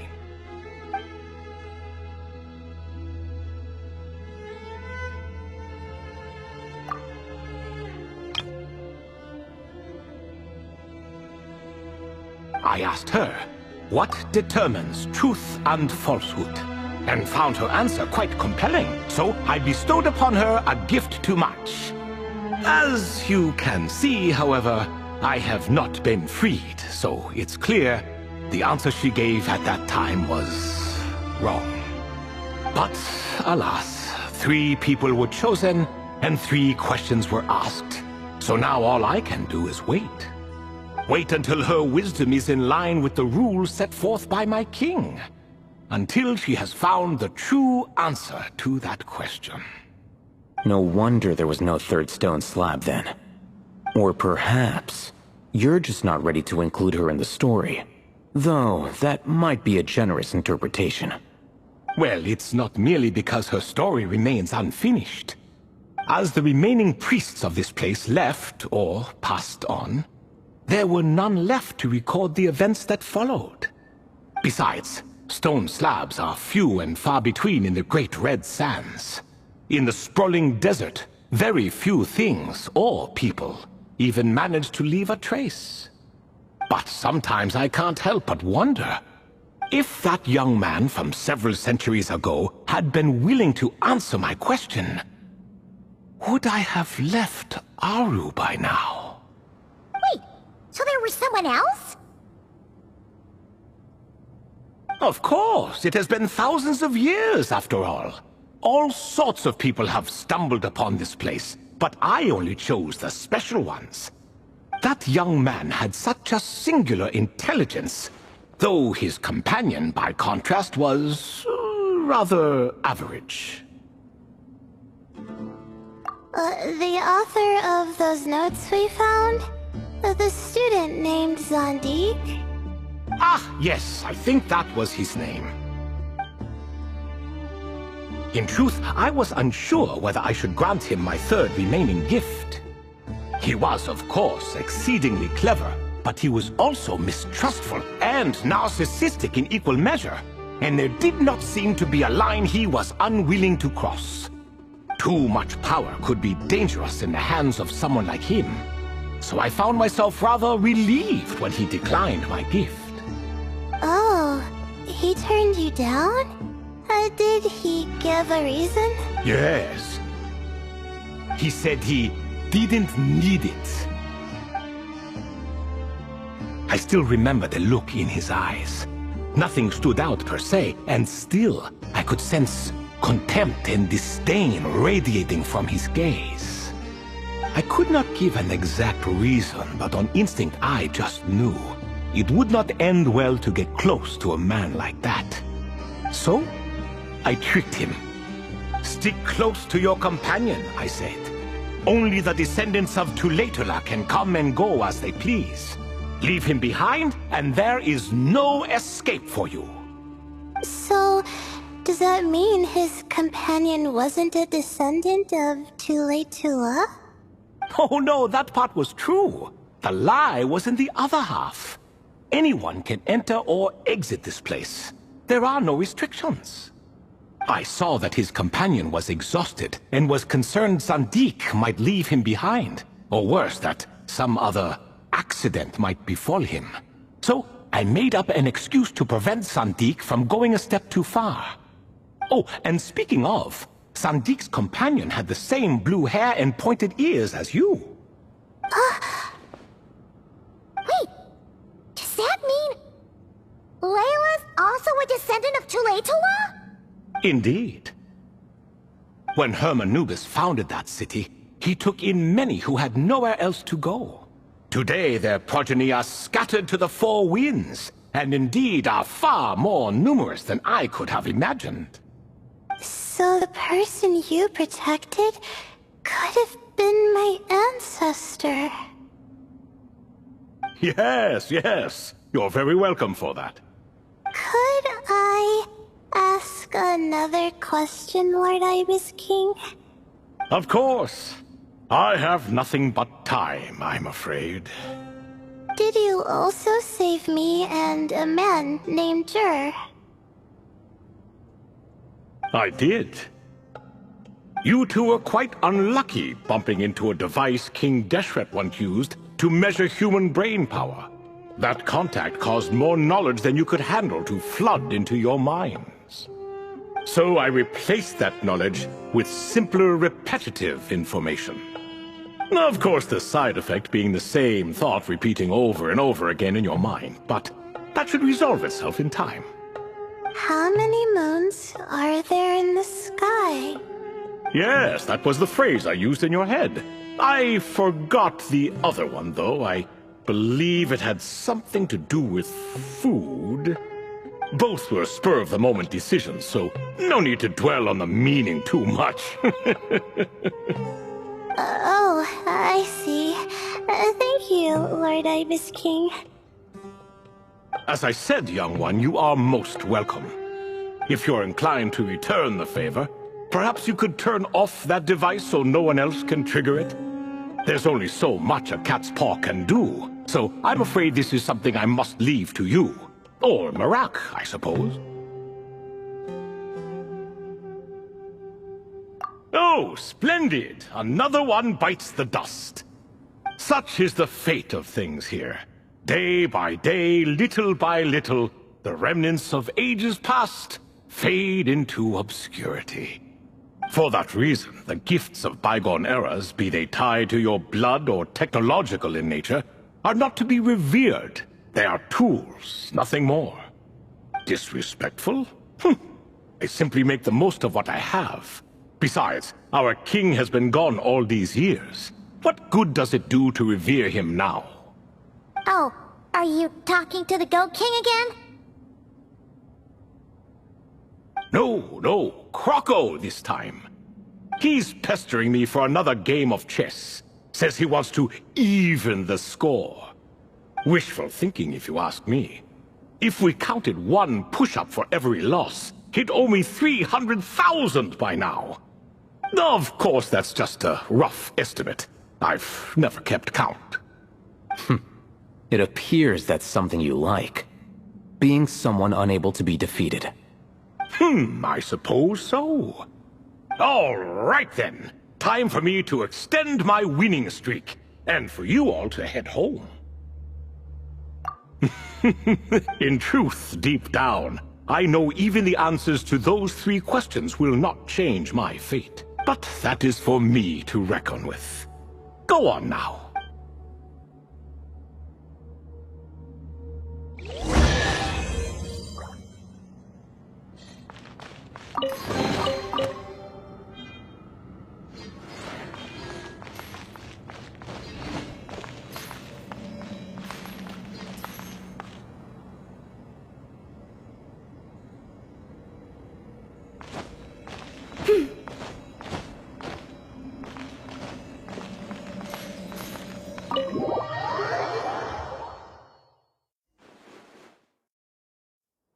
Excuse me, do you even know what time it is?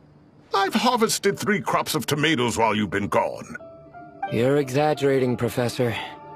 I'm making a point. There's a difference. The sincerest apologies for keeping you waiting, Professor Cyrus. See, that's what I call manners. Now, are any of you hurt?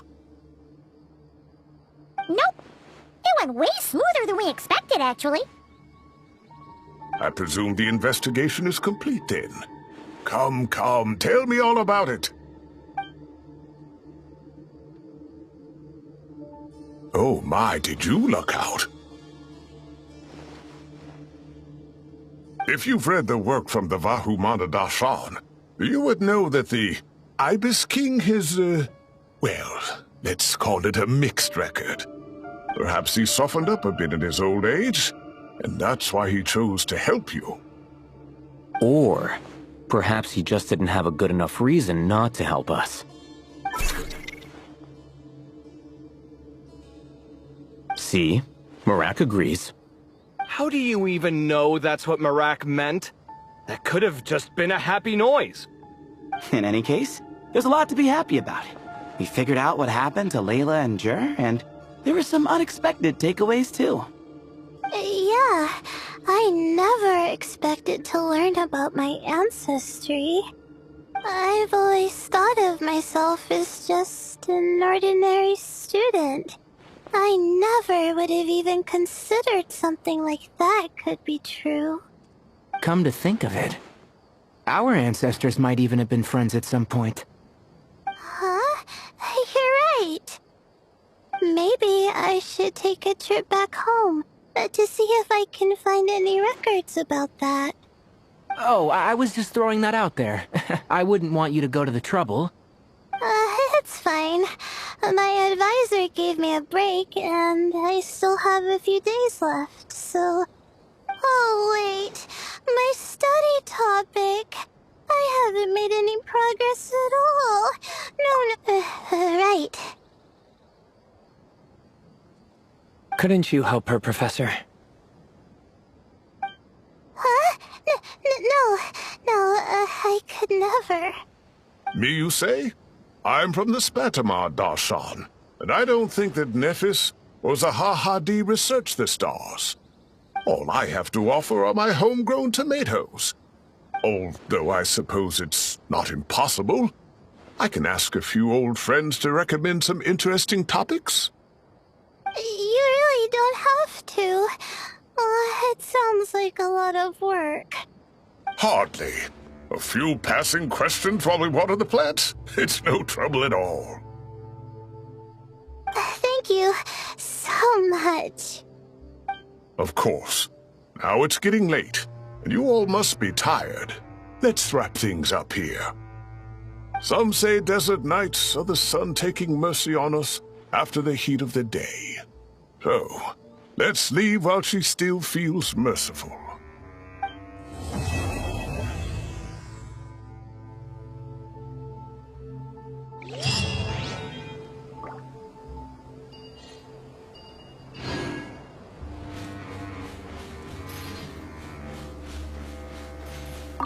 You made it back safe and sound.